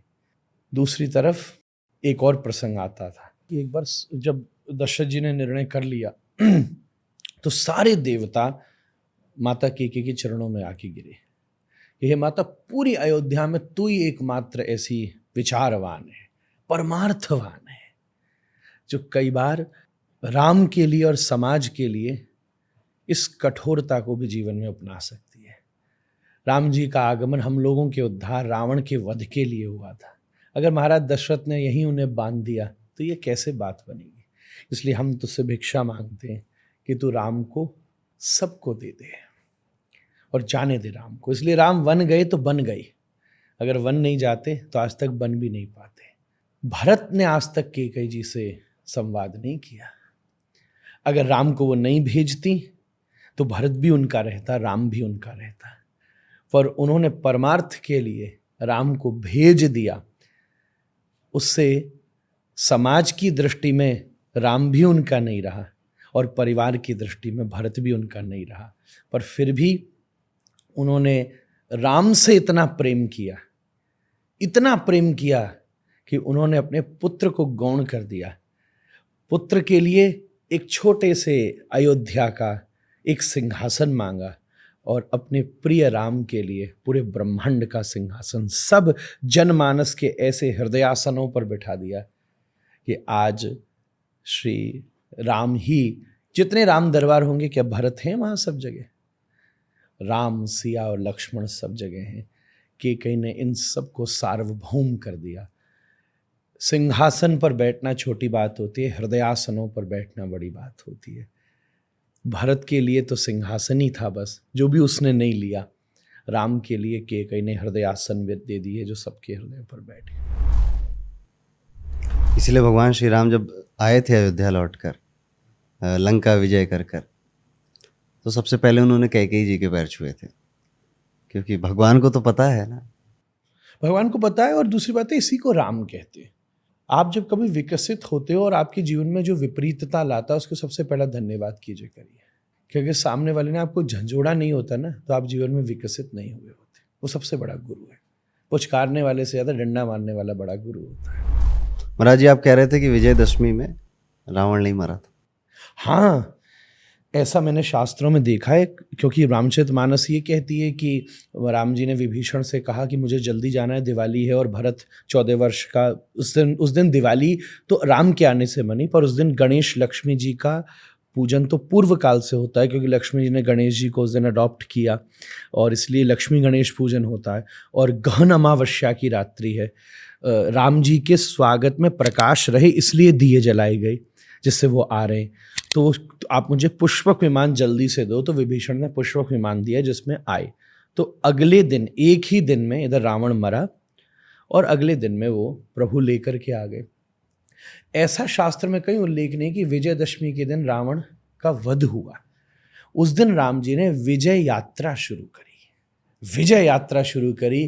पहले देवी भागवत में ऐसा प्रसंग आता है कि नवरात्रि के 9 दिन तक श्री रघुनाथ ने नवरात्रि का अनुष्ठान किया।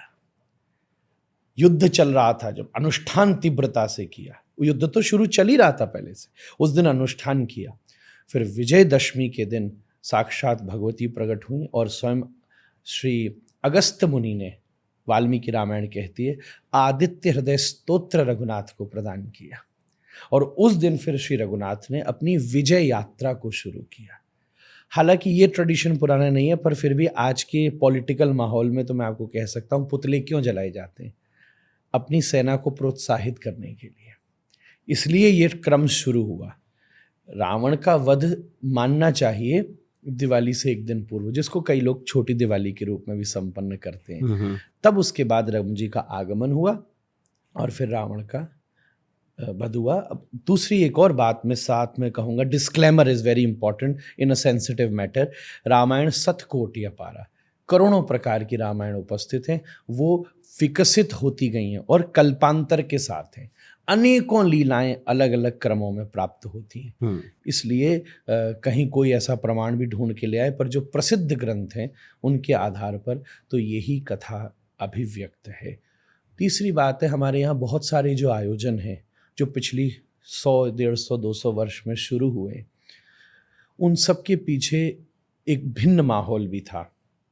उसके पीछे जैसे तिलक के द्वारा जो गणेशोत्सव शुरू किया गया, उसका मूल आधार था कि जो स्वतंत्रता सेनानी थे वो इस माध्यम से एकत्रित होकर के राष्ट्र के लिए कुछ न कुछ संवाद करके निष्कर्ष निकाल सकें।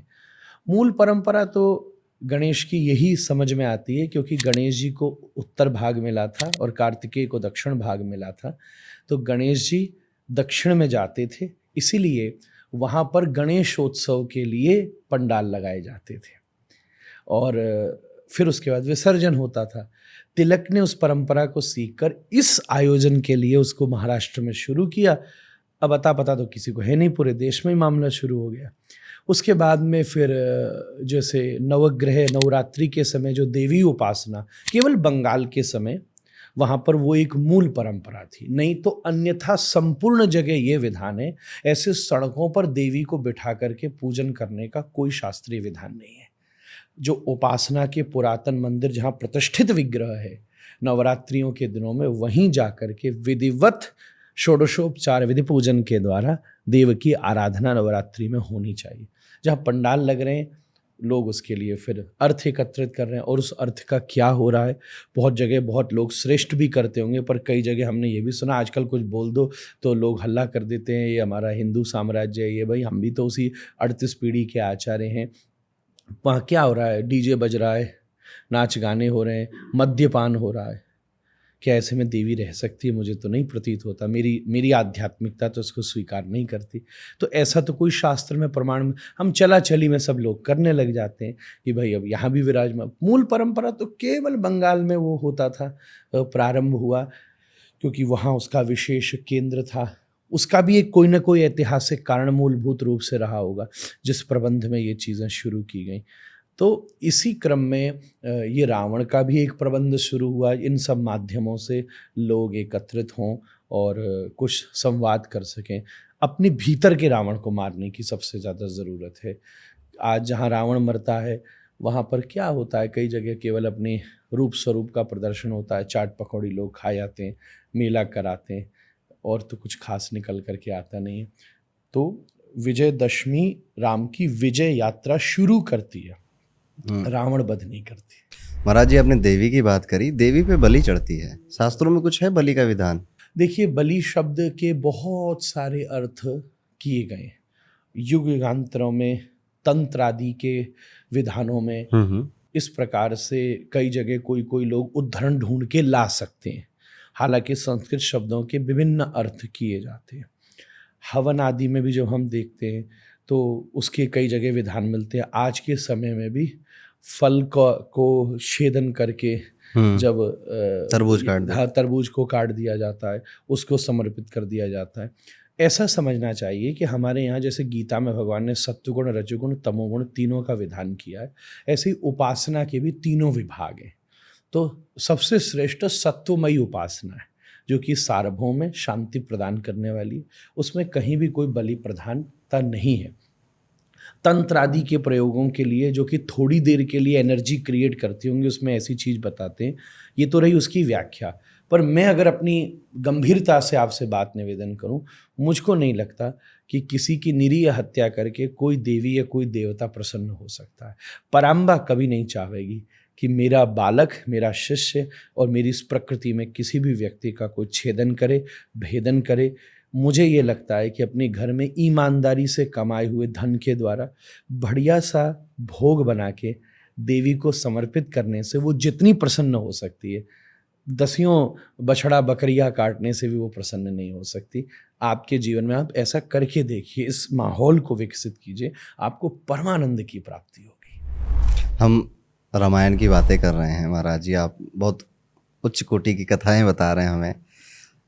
हनुमान जी आते हैं रामायण में, और हनुमान जी श्री राम के परम भक्त हैं, जिन्होंने एक एग्जाम्पल सेट किया हम सब के लिए कि भक्ति क्या होती है, किस लेवल की होती है। लेकिन राम जी और हनुमान जी का भी युद्ध हुआ, उसके पीछे की कथा क्या है? ऐसा एक प्रसंग सुनने में आता है कि जब राम जी का राज्याभिषेक हो गया, मतलब वो भक्त भगवान एक मैसेज देना चाह रहे थे, तो जब विश्राम हो गया, पूरा राम का राज्याभिषेक हो रहा था, तब उस समय शत्रुघ्न जी का एक प्रसंग आता है। मेरे गुरुजी बड़े झूम के सुनाते थे ये प्रसंग। तो शत्रुघ्न लाल जी को राम जी ने आज्ञा दी कि जितने राज्याभिषेक में संत महात्मा हैं उनका पूजन करो। तो शत्रुघ्न जी सबका पूजन करने गए। उसी क्रम में दुर्वासा मुनि बैठे थे, शिव के अवतार हैं, थोड़े से क्रोधी महात्मा हैं। उनके बगल में नारद जी बैठे थे। तो जिस तरह पूजन चल रहा था, दुर्वासा मुनि ध्यान में बैठे हुए। तो जब शत्रुघ्न लाल जी उनको चंदन लगाने लगे तो नारद जी ने रुका, रुक जाओ, महात्मा ध्यान में बैठा है, चंदन लगाने से ध्यान खुल गया, क्रोध कर गया तो बड़ा झंझट हो जाएगा, और संत का क्या सम्मान क्या अपमान, तुम आगे बढ़ जाओ। शत्रुघ्न, नारद जी कह रहे हैं तो क्यों नहीं मानेंगे, इतना कहकर वो आगे बढ़ गए। नारद जी ने शत्रुघ्न जी को हिलाया, दुर्वासा जी को हिलाया, दुर्वासा उठो। दुर्वासा उठे, क्या बात है नारद जी? बोले देखो तुम कोई ऊंचे महात्मा नहीं हो। बोले क्यों? वो देखो सबके माथे पर चंदन लग रहा है, तुम्हारे माथे पर नहीं लग रहा। बोले अच्छा। बोले राम के दरबार में ऐसा होगा तो कहाँ होगा? बोले सही बात है। बोले क्या करो? बोले राम से जाके शिकायत करो। और देखो भाई भाई का मामला है, बड़े इकट्ठे रहते हैं, इसको हनुमान की सौगंध दिला देना कि जिसने ये काम किया उसको दंड दोगे। दुर्वासा जी पहुंचे राम जी के पास, बोले प्रभु आपके दरबार में मेरा अपमान हुआ। राम जी बोले बताओ साधु का अपमान किसने किया? बोले आपके भाई ने किया, पहले आप हनुमान जी की सौगंध खाओ, आप उसको दंड दोगे। राम जी ने कहा मैं हनुमान जी की सौगंध खाता हूँ, दंड दूंगा। बोले शत्रुघ्न जी ने मेरा अपमान किया। इधर नारद जी दौड़े शत्रुघ्न जी के पास और बोले राम जी आ रहे हैं तुम्हें दंड देने। बोले मैंने ऐसा क्या किया है? बोले तुम्हें दुर्वासा के चंदन नहीं लगा। बोले वो तो आप नहीं लगवाने दे रहे। तो बोले अब ये तो मतला नहीं, तुम एक काम करो, अंजना की शरण में जाओ और हनुमान जी और वहां पर राम जी की सौगंध खिला देना। शत्रुघ्न लाल जी दौड़े, अंजना की गुफा में पहुंचे। अंजना ने स्मरण किया, हनुमान जी प्रकट हो गए। बोले क्या बात है? बोले इनकी रक्षा करो। बोले मेरे शरण में आया, इसको बचाइए हनुमान। बोले किससे बचाना? बोले पहले राम जी की सौगंध खाओ, मुझे कुछ नहीं होने दोगे। हनुमान जी बोले मैं राम जी की सौगंध खाता हूँ, कुछ नहीं होने दूंगा। जैसे ही ऐसा कहा सो बोले राम जी से बचाना है। हनुमान जी चौंक गए। उतर में राम जी रथ लेकर पहुंचे, हनुमान जी बाहर आ गए। राम जी बोले हनुमान जी हट जाओ, मैं शत्रुघ्न को नहीं छोड़ूंगा, मैंने तुम्हारी सौगंध खाई है। हनुमान जी हाथ जोड़ के बोले प्रभु लौट जाओ, मैं कुछ होने नहीं दूंगा, मैंने तुम्हारी सौगंध खाई। बोले ये तो झंझट हो गया, अब तो युद्ध हो जाए। तो हनुमान जी भी प्रसन्न हो गए, वह आज तो युद्ध करना चाहिए। फिर तो बोले लो मेरी एक गदा रख लो जरा। बोले गदा रखोगे तो लड़ोगे किससे? वहाँ तो आप लंका में तो ईंट पत्थर फेंक रहे थे और यहाँ रखोगे। बोले नहीं, आप वहाँ मेरी लेवल का कोई योद्धा था कि आज मेरे लेवल का योद्धा आया है? तो हनुमान जी ने रखी गदा और हाथ में रखे मंजीरा, और हनुमान राम जी ने चलाना शुरू किया तीर, और हनुमान जी ने शुरू किया नाम संकीर्तन। जैसे ही पहला तीर आया, हनुमान जी बोले श्री राम, तीर जलकर भस्म। दूसरा जय राम, तीर जलकर भस्म। चौथा जय जय राम, विजय मंत्र गाना शुरू किया, तीर जल के। अब राम जी को क्रोध आने लगा, ब्रह्मास्त्र का आवाहन करने लगे। नारद जी ने सोचा अब सिचुएशन ज़्यादा सीरियस हो रही है, तो दुर्वासा जी को बोले अभी तुरंत जाके अपना केस वापस लो, नहीं तो मामला बिगड़ जाएगा। दुर्वासा जी दौड़े राम जी के पास, बोले प्रभु रहने दो रहने दो रहने दो, छोड़ो, मैं आपके भैया को क्षमा करता हूँ। बोले अच्छा अब आप क्षमा करते हो तो फिर मैं क्या करूँ? हनुमान जी हटिए, शत्रुघ्न जी को बुलाइए बाहर। और शत्रुघ्न जी आए, बोले भैया तू इतना अच्छा है, तूने क्यों नहीं दुर्वासा का सम्मान किया? बोले मैं तो सम्मान करना चाह रहा था, ये नारद जी ने नहीं करने दिया। राम जी ने नारद जी की तरफ देखा कि इतना बढ़िया माहौल बना, तुमने क्यों भाई भाई हनुमान राम सब लड़ा दिए? तो नारद जी रोते हुए बोले कि मैं कलयुग के जीव को एक संदेश देना चाहता था कि आप काम से बचना चाहते हो, क्रोध से बचना चाहते हो, लोभ से बचना चाहते हो, अरे ये सब छोड़ो, अगर राम से भी बचना चाहते हो तो अंत में निकला यह परिणाम कि राम से बड़ा राम का नाम। राम के नाम से बड़ा कोई दूसरा साधन नहीं हो सकता। यही उस कथा का मैसेज है। महाराज जी, सभी देवी देवताओं के नाम 2 अक्षर के क्यों हैं? मतलब अधिकतर राम, कृष्ण, विष्णु। मनुस्मृति आदि शास्त्रों में ये विधान किया गया है कि जो ये इवन नंबर होते हैं, नाम रखने के लिए ये अच्छे होते हैं। तो 2 अक्षरी नाम 2, 4, 6 ऐसे ही नाम रखे जाते हैं। नामकरण संस्कार की कुछ कंडीशंस हैं। पहली चीज़ है कि वो 2, 4 इस, अब जिसके 3 हैं उसे कोई चिंता करने की ज़रूरत नहीं है। तो जब पहले 3 रखे जाते थे तो उसको मिडिल नेम भी दिया जाता था जो 2 अक्षर का होता था। जैसे मेरे पूज्य पिताश्री का ही नाम 3 अक्षर का था तो पर मिडिल नेम था। जैसे उनका पूरा नाम था पूज्यपाद श्री भूति, ये 3 अक्षर है तो श्री भूति कृष्ण गोस्वामी, तो कृष्ण शब्द फिर बीच में आ गया। पहले आपने देखा हो जो 3 नाम, मेरे दादाजी के नाम में भी 3 अक्षर थे, पर शास्त्र की मैं एक बात बता रहा हूँ। तो पहली चीज इवन नंबर हो, दूसरी चीज उस नाम में आपके कम से कम पुराने 3 पूर्वजों के अक्षर हों, और तीसरी बात उसका कोई शत्रु नहीं हो। उस नाम का परंपरा में कभी कोई शत्रु नहीं हो। परिवार की परंपरा, परिवार की परंपरा अक्षर हो पूर्वजों हाँ, के। जैसे ये चीज कहाँ निकली, महर्षि वाल्मीकि जी ने जब भगवान का नाम राम रखा जी, तो राम में दशरथ र अक्षर आई। जैसे पूर्वजों का नाम, जैसे मेरे अपने पुत्र का नाम मैंने रखा, उसका नाम रखा भवभूति, मेरे पुत्र का नाम भवभूति है तो इवन नंबर रखा भवभूति, 4 अक्षर। दूसरी बात, मेरे पिताजी का नाम श्री भूति था तो वो अक्षर मैंने उसके भीतर लिया, और मेरे खानदान में भवभूति नाम का कोई शत्रु नहीं हुआ आज तक। इस गणित के द्वारा ये नाम रखा जाता है। और श्रेष्ठ नाम, ऐसे शास्त्र में श्रेष्ठ नाम रखने की एक स्टैटिक्स डिसाइड किया गया है। हम रामायण की बातें कर रहे हैं, माता सीता की बात करेंगे। माता सीता को कई लोग ऐसे तर्क देते हैं कि उनके साथ बड़ा अपमान हुआ, उनकी अग्नि परीक्षा लेने के विवश किया गया उनको, और उसके बाद एक धोबी के कहने पर उनको निकाल दिया राम राज्य से। तो इस तरह के तर्क कई लोग देते हैं जो कि मैं जानता हूँ कि उचित नहीं है, पर आपका इस पे क्या कहना है कि सीता जी का जन्म कैसे हुआ और क्यों अपहरण हुआ उनका, क्या कथाएं हैं इसके पीछे? हजारों तक कथाएं। मैं अपना एक तर्क आपसे सीधा रखूं कि पहली बात तो ये है कि इस प्रकार किसी के कह देने से, भीड़ के कह देने से राम जी अगर चलते होते तो 3600 ऐसे काम थे उनकी लीला में जो वो नहीं करते। पूरी प्रजा कह रही थी आप वन में मत जाओ, तो राम जी ने उनकी सुनी क्या? बिल्कुल नहीं सुनी। ऐसा एक तर्क मेरे गुरु महाराज दिया करते और शास्त्रों में उसके प्रमाण वाल्मीकि रामायण में मौजूद हैं। इस समय सीता जी गर्भवती हुई। अयोध्या का ये माहौल हुआ कि सीता चरित्र पर कुछ प्रश्न चिन्ह लगाए गए प्रजा के द्वारा, ऐसे ही अपवाद शुरू किया। ये प्रजा का दुर्भाग्य था, इसलिए तो अयोध्या श्री विहीन रही इतने वर्षों तक। जब श्री को ही निकाल दोगे तो तुम्हारा विकास कैसे होगा?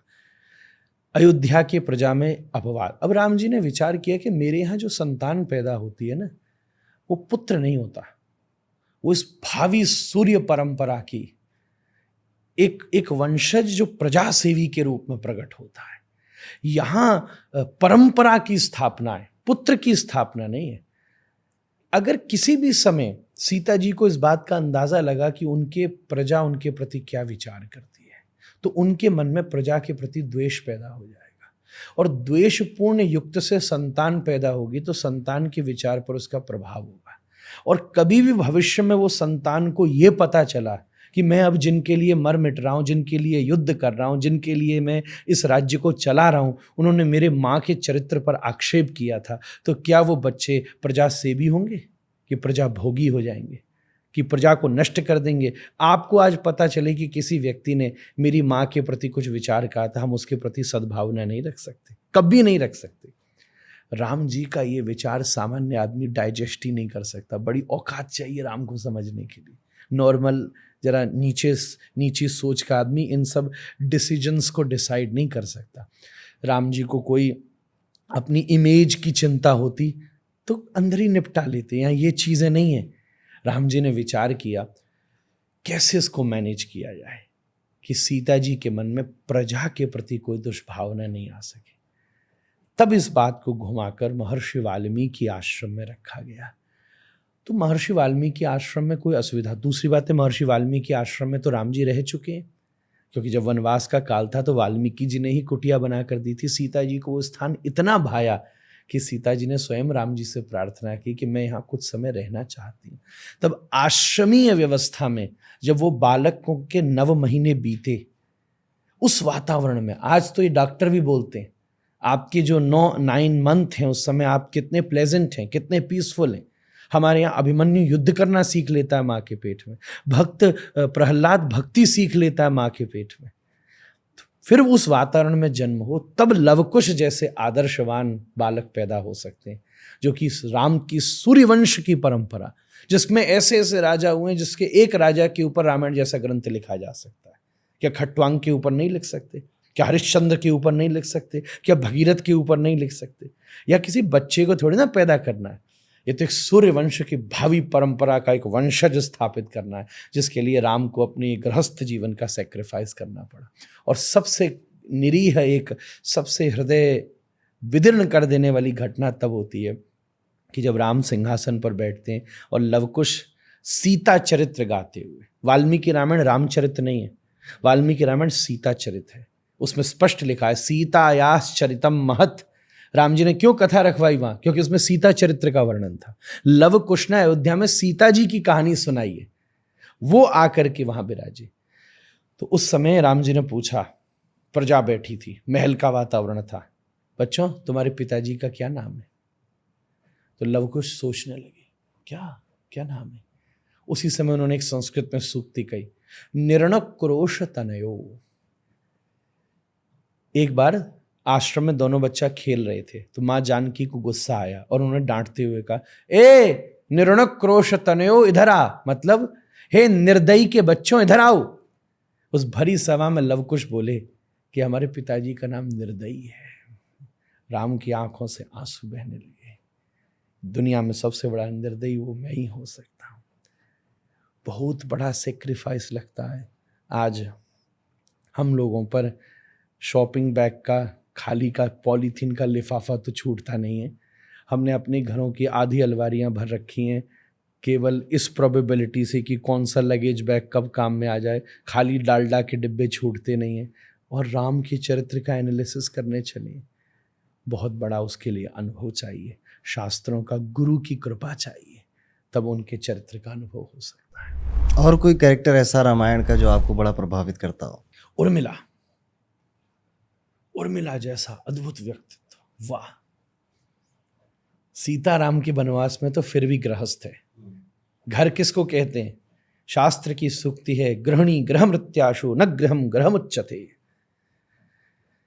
घर किसको कहते हैं? जहाँ गृहिणी रहती है उसी का नाम घर है। तो जहाँ सीता जी रही हैं वहाँ राम के गृहस्थ में कोई असुविधा हो सकती है? बड़ा मार्मिक प्रसंग मुझे याद आता है कि जब सुमित्रा अम्मा ने कहा कि लक्ष्मण भी जाएगा आपकी सेवा में, तो राम जी ने कहा, माँ तेरी आज्ञा मैं नहीं मानूंगा, क्योंकि इसके ऊपर उर्मिला का भी उतना ही अधिकार है, जा पूछ किया। तो लखनलाल जी दौड़े अपने महल में, उर्मिला जी बैठी थी, और हे स्वामी मैंने सुना यहाँ पे कुछ इस समय माहौल विपरीत हो गया है, पर आप इतने उत्साहित क्यों लग रहे हो? आप प्रसन्न हो? सब रो रहे हैं, आप खुश हो? तो लखनलाल जी बोले, सबका दुर्भाग्योदय है पर मेरी माँ ने मेरा सौभाग्योदय कर दिया है। मैं तुझसे पूछने आया हूँ, माँ ने कहा है कि 14 वर्ष में भी राम की सेवा में चला जाऊं, तुझसे अनुमति लेने आया हूं, क्या मैं जा सकता हूं? उर्मिला की आंखें गंभीर हो गई, लाल आंखें में गुस्सा आ गई, और हे स्वामी आज आपने मेरे पतिव्रत धर्म को चैलेंज किया है, आज आपने मुझे स्तब्ध कर दिया। आपने जितने कदम राम से लेके मुझ तक रखे, उस एक एक कदम पे मेरे प्रेम, मेरे विश्वास, मेरे सतित्व को कलंकित किया है। अरे आप अगर वहीं से चले जाते कि मैं अपनी पत्नी को जानता हूं, वो मेरे परमार्थ सदकर्म और भैया की सेवा में मुझे कभी नहीं रोक सकती, तो मैं सौभाग्यशाली अपने आप को मानती कि उसने मेरे स्वरूप को नहीं, मेरे स्वभाव को समझा है। हे लखनलाल जी, आपको पता है मैं कौन हूं? जनक की पुत्री हूं। मैं उस सभा में बैठती थी जहां कभी गार्गी बैठती हैं। मैंने गार्गी के साथ समाधि सीखी है। मैंने लोपामुद्रा के साथ बैठ के वेदांत की चर्चाएं की हैं। बहुत दिन हो गए मैंने साधना का अभ्यास नहीं किया जब से गृहस्थ में फंसी हूँ। एक काम करिए, मेरा दरवाज़ा बंद करके चले जाइए और मैं ध्यान में जा रही हूँ। 14 वर्ष बाद आना तो मुझे हिला के उठा के कह देना मैं वापस आ गया। लखनलाल जी द्वार बंद करके राम जी के पास चले गए, और उन्होंने जब उर्मिला को ये बात कही तो राम नाच पड़े, बोले अब मुझे कोई चिंता नहीं है। मैं सोचता था भरत है नहीं, पिता अस्वस्थ है, मैं वन में जा रहा हूं, तुम मेरे साथ जा रहे हो, अयोध्या की 14 वर्ष रक्षा कौन करेगा? अब पूरे 14 वर्ष अयोध्या की रक्षा करेगी तो उर्मिला का सतीत्व रक्षा करेगा। जिस भूमि पर शास्त्र कहता है सती और संत रहता है, उस भूमि पर कभी अकाल नहीं पड़ सकता, उस भूमि पर कभी दुर्भिक्ष मरण नहीं, भय नहीं हो सकता। सती और संत में ज्यादा फर्क भी नहीं होता। जो परमेश्वर में पति देख ले उसे संत कहते हैं, जो पति में परमेश्वर देख ले उसको सती कहते हैं। उर्मिला के इस चरित्र का, और जब लक्ष्मण को शक्ति लगी, एक ये भी डायमेंशन है इस कथा का, उस समय केवल लक्ष्मण और मेघनाद का वध नहीं था, प्रमिला और उर्मिला के सतीत्व का भी वध था। एक माइकल मधुसूदन दत्त ने मेघनाथ वध नामक अंग्रेजी ग्रंथ लिखा। हालांकि वो कंट्रोवर्शियल है, हम लोग उसको शास्त्र की संज्ञा नहीं देते, पर इंग्लिश लिटरेचर का one of the top and ग्रंथ है। एक तरफ प्रमिला का सतीत्व जो मेघनाथ की पत्नी, एक तरफ उर्मिला का सतीत्व, इन दोनों की सतीत्व का युद्ध है। तो एक बार तो मेघनाथ भारी पड़ गया। वाल्मीकि रामायण वर्णन करती है, जब हनुमान जी गए तो वो मेघनाथ के महल को देखकर प्रसन्न हो गए, उन्होंने प्रणाम किया, क्योंकि वहां कोई दुष्चरित्र नहीं था। मेघनाथ बड़ा चरित्रवान था, पिता सेवी था। आजकल के ये सब आदि पुरुष वाले क्या जाने मेघनाथ को, बड़ा शास्त्रज्ञ था। उसकी पत्नी बड़ी धर्मनिष्ठ थी, घोर पतिव्रता थी। मेघनाथ पूर्ण सतीत्व अपनी पत्नी से प्रेम, उसने कोई अव्यवहार दुष्चरित्र किसी व्यक्ति किसी महिला के साथ नहीं किया। वो जब युद्ध हुआ तब उस समय उर्मिला का सतीत्व जीत गया और लखनलाल जी ने फिर मेघनाथ का वध किया। अब ऐसी कथा चली तो 3 घंटे का पॉडकास्ट हो जाएगा। हो जाने दीजिए। हमने रामायण की बात करी, भाई रोंगटे खड़े हो जाते रामायण कहते। सही बात, सुनने में भी बहुत आनंद आ रहा है। और ये कथाएं तो मैंने नहीं सुनी जो आप सुना रहे हैं, मैंने 2-3 कथाएं नहीं सुनी जो, तो मेरा भी ज्ञानवर्धन हो रहा है। महाभारत पे आते हैं। कृष्ण की है महाभारत। कृष्ण की प्रतिज्ञा टूटी थी, उसकी कोई कथा? हाँ, जब भगवान ने प्रतिज्ञा की थी कि मैं महाभारत में शस्त्र नहीं उठाऊंगा, और पितामह भीष्म ने प्रतिज्ञा की थी कि मैं इनसे शस्त्र उठवा कर रहूंगा। तो देखो, प्रतिज्ञाओं में भी छोटी से बड़ी प्रतिज्ञा ज्यादा प्रभावशाली होती। तो मैं महाभारत में शस्त्र नहीं उठाऊंगा, ये तो घटनात्मक प्रतिज्ञा थी, पर उससे पहले परमात्मा ने अपनी स्वभावात्मक प्रतिज्ञा एक कर रखी है। और उस स्वभावात्मक प्रतिज्ञा कौन सी है? अहम भक्त पराधीन। श्री कृष्ण ने गीता में कहा है कि मैं सदा अपने भक्त के पराधीन हूं, वो जैसे नचाएगा मैं नाचूंगा। तो महाभारत में युद्ध नहीं उठाऊंगे तो घटनात्मक प्रतिज्ञा थी। पर भीष्म जैसा भगवान का भक्त जब प्रतिज्ञा करता है कि मैं भगवान से शस्त्र उठवा कर रहूंगा, तो बिंदु जी अपनी पदावली में लिखते हैं, अपना मान भले टल जाए पर भक्त का मान न टलते देखा। उनको गोकुल, जिनकी वक्र दृष्टि से केवल सकल विश्व को पलते देखा, उनको गोकुल के गोरस पर 100 बार मचलते देखा। अपना मान टले टल जाए भक्त का मान न टलते देखा। भीष्म की उस प्रतिज्ञा के सामने श्री कृष्ण कूद पड़े और टूटे हुए रथ का पहिया जब उन्होंने हुंकार भर के उठाया, उसमें सुदर्शन का आवेश आ गया, धरती फट गई। अर्जुन ने दौड़कर पैर पकड़ दिए, भगवान आप क्या कर रहे हो, मेरे लिए अपनी प्रतिज्ञा तोड़ते हो। तब भगवान ने पैर निकाल कर हाथ से कहा, मेरी एक ही प्रतिज्ञा है कि मेरा भक्त जो प्रतिज्ञा कर ले उसे पूरा करना ही मेरी प्रतिज्ञा है। तब श्री कृष्ण ने अपनी प्रतिज्ञा भी तोड़ दी, अपनी भीष्म के प्रेम को स्थापित करने के लिए। सबसे बड़ी बात है, श्री कृष्ण की प्रत्येक कथा में अगर आप देखो तो वो बड़े प्रैक्टिकल हैं, वर्तमान में जीते हैं। युधिष्ठिर को कह देते हैं कि भाई तू बोल, अश्वत्थामा हता हता। यहाँ बड़ी चीज सेल्फ नहीं है, मेरा चरित्र, मेरा धर्म, मेरा किंगडम, मेरा राज्य। जरा इसको यूनिवर्सल अप्रोच लेकर के आ, इसको जरा बड़ा बना। यहाँ धर्म प्रधान है, व्यक्ति प्रधान नहीं है। धर्म संस्थापनार्थाय संभवामि युगे। महाराज जी, कोई और करेक्टर ऐसा जो आपको महाभारत में पसंद आता हो? अरे श्री कृष्ण के अलावा, श्री कृष्ण के अलावा। अरे ये दूसरा सोचना ही अपराध है। पर हाँ, फिर भी अगर आप मुझसे कहो तो मैं अर्जुन को ही चुनाव करूंगा। वो अद्भुत है, जो कि सहिष्णु है, बड़ा सबल है, बड़ा सरल है, बड़ा सजल है, तीनों है। सबल ऐसा है कि गांडीव पर टंकार मार दे तो देवता भी जग जाते हैं, जिसने बृहन्नला बनकर अकेले सबको जीता है। और दूसरी बात फिर इतना सेंसिटिव है कि कहता है कैसे लड़ूं, इनको मार दूं जो अपने। कितनी बड़ी बात, नकांक्षे विजयम कृष्ण, क्या बड़ी, उसकी बात रेलेवेंट नहीं है उस समय पर, है ऊंची। अपनों को मार के मैं जीत के क्या करूंगा? तो कृष्ण कह देते हैं तू कर्तव्य की बोध से लड़, कर्म की दृष्टि से मत लड़। इतना सही तो श्री कृष्ण ने महाभारत में मन को कंट्रोल करने का भी ज्ञान दिया अर्जुन को। हाँ, गीता में। आज के परिवेश में अगर देखा जाए तो मन ही सारी व्यथा का कारण है। मन किया खा लेते हैं तो खा लिया, पेट खराब हो गया। मन किया उसको देख लेते हैं, देख लिया तो दिमाग खराब हो गया। आज के परिवेश में मन को कैसे समझाया जाए या कंट्रोल किया जाए? श्री कृष्ण की बात हर समय के लिए रेलेवेंट है, बस हम उससे पहले तो श्रद्धा से स्वीकार करें। कई बार केवल क्योंकि श्री कृष्ण और गीता की बात है इसलिए ढकोसलाबाजी और ये लेफ्टिस्ट राइटिस्ट और ये सब जो दिमाग में कूड़ा भर गया, इसी वजह से आदमी इन चीज़ों को, महत्वपूर्ण बातों को स्वीकार नहीं करता। यूनिवर्सल बात है। मन को सहजता से अगर संभालना है तो श्री कृष्ण ने 2 ही उपाय बताए, अभ्यासेन तु गत कौन्तेय और वैराग्येण च गृह्यते। अभ्यास के द्वारा और प्रैक्टिस और डिटैचमेंट, इन 2 चीज़ों का अभ्यास मन को केंद्रित करता है। इसके अलावा मन को नियंत्रित कभी नहीं किया जा सकता। हाँ, ये दोनों चीज़ों का प्रोसेस बहुत स्लो है, पर जब आप धीरे धीरे उसके अभ्यास में उतरते हो, आप उसको बेटर चीज़ से रिप्लेस करना शुरू कीजिए तो डिटैचमेंट हो। जैसे पहली बात, आपने कहीं किसी पर्टिकुलर टाइम पर आप सुबह न्यूज़पेपर पढ़ते हो। सुबह रोज़ 8 बजे चाय के साथ में न्यूज़पेपर पढ़ता हूँ, जैसे कोई पढ़ता, मैं तो नहीं पढ़ता, इतना मैं क्यों चक्कर में फंसूँ, मुझे पढ़ के ज़्यादा क्या मिल भी जाएगा, तो I don't get into it. But कोई पढ़ता हो, अब उसको अगर 8 बजे नहीं न्यूज़पेपर मिला तो वो परेशान होगा जी। तो अगर आज वो नहीं मिला तो उससे बेटर चीज़ से उसको रिप्लेस कर ले धीरे से। कहना आसान है, करना कठिन है, पर करना तो पड़ेगा ही। केवल ये कह करके भी नहीं बैठा जा सकता कि जी करना कठिन है, ये भी तो एक्सक्यूज़ है।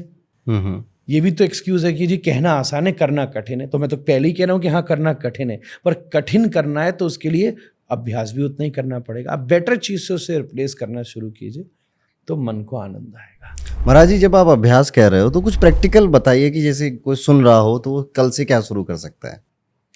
नहीं, वो तो क्या उसे करना है, उसी का अभ्यास करना है। जो उसे करना है उसी का अभ्यास करना है। एक चीज को अगर वो बेहतर करता जाएगा, बार बार प्रयास करता जाएगा, तो मन उसके लिए अभ्यासी हो जाएगा। आपको घर से रोज ऑफिस जाना है जी, तो आपको अगर पहले से ये चीज अभ्यास से मालूम है कि मुझे उस रेड लाइट के ऊपर 10 मिनट का ट्रैफिक मिलता है, तो आप ज़्यादा इरिटेट नहीं होंगे। अब दूसरी चीज़ है कि जो 15 मिनट ट्रैफिक लाइट पर आपको वेट करना पड़ रहा है, वो आपको एजिटेशन ला रहा है, तो आप उस 15 मिनट को पहले तो टाइम प्लानिंग से पहले ही जोड़ दो। प्रैक्टिस, इसको कहते हैं प्रैक्टिस, और डिटैचमेंट किसको कहते हैं, अब उस 15 मिनट में कोई वैल्यू चीज़ जोड़ दो तो आपकी वो रेड लाइट तो ब्लेसिंग हो जाएगी। इंतज़ार करोगे कब आए। जैसे मैं आज आपके पास आ रहा था तो एक टोल के ऊपर मुझे बहुत जाम मिल गया, तो अब मैं व्रज यात्रा अभी करके आ रहा हूँ 84 कोस की। अब एक मेरा पाठ है कि जो मुझे दोपहर में करना होता है, मुझे मालूम है कि वो मैं यहाँ आपके पॉडकास्ट में होऊंगा, तो मैंने वो जो टोल टैक्स का मेरा 30-35 मिनट का ब्रेक था, मैंने उसको उसमें वो कर लिया।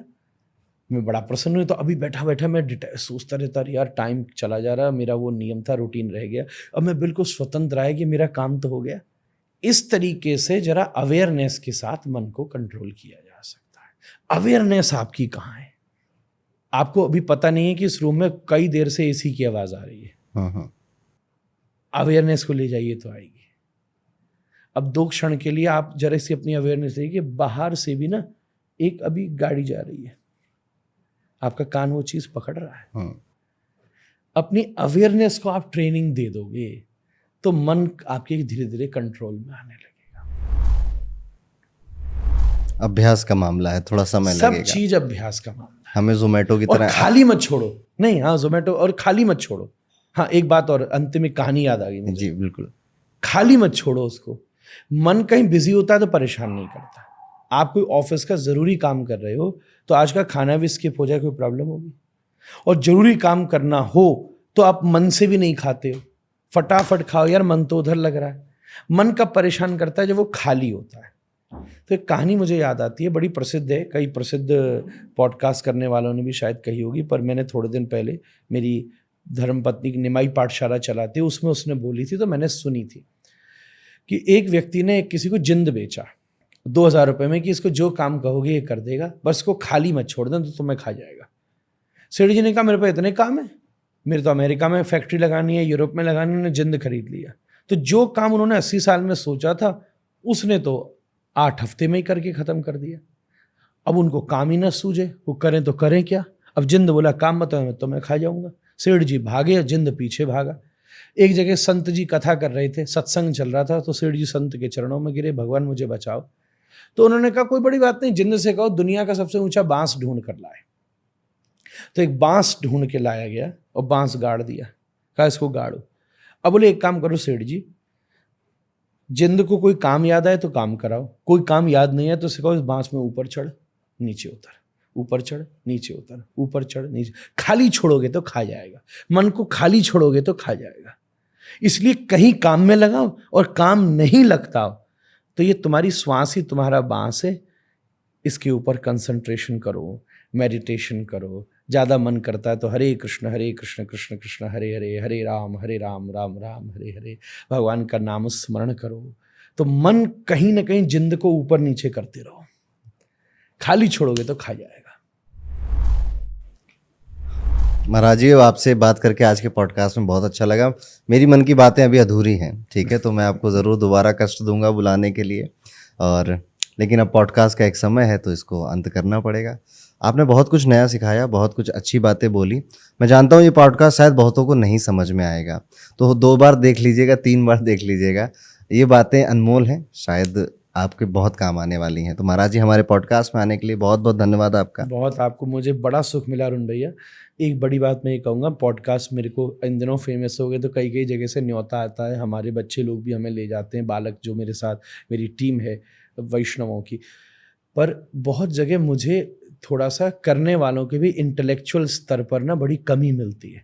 वो इस तरीके की, वो ज़्यादा ये चीज़ ढूंढते हैं कि कॉमन बताइए, चीज़ वायरल हो जाए, घूम जाए, एंटरटेनिंग हो। तो आपसे बात करके मुझे सबसे अच्छा ये आनंद आया कि हमारी आपकी जो इंटेलेक्चुअल वाइब्रेशंस हैं वो मैच करी।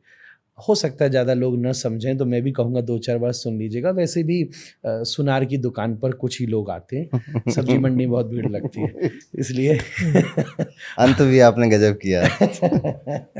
राधे राधे महाराज जी। राधे राधे, नमस्कार अरुण भाई।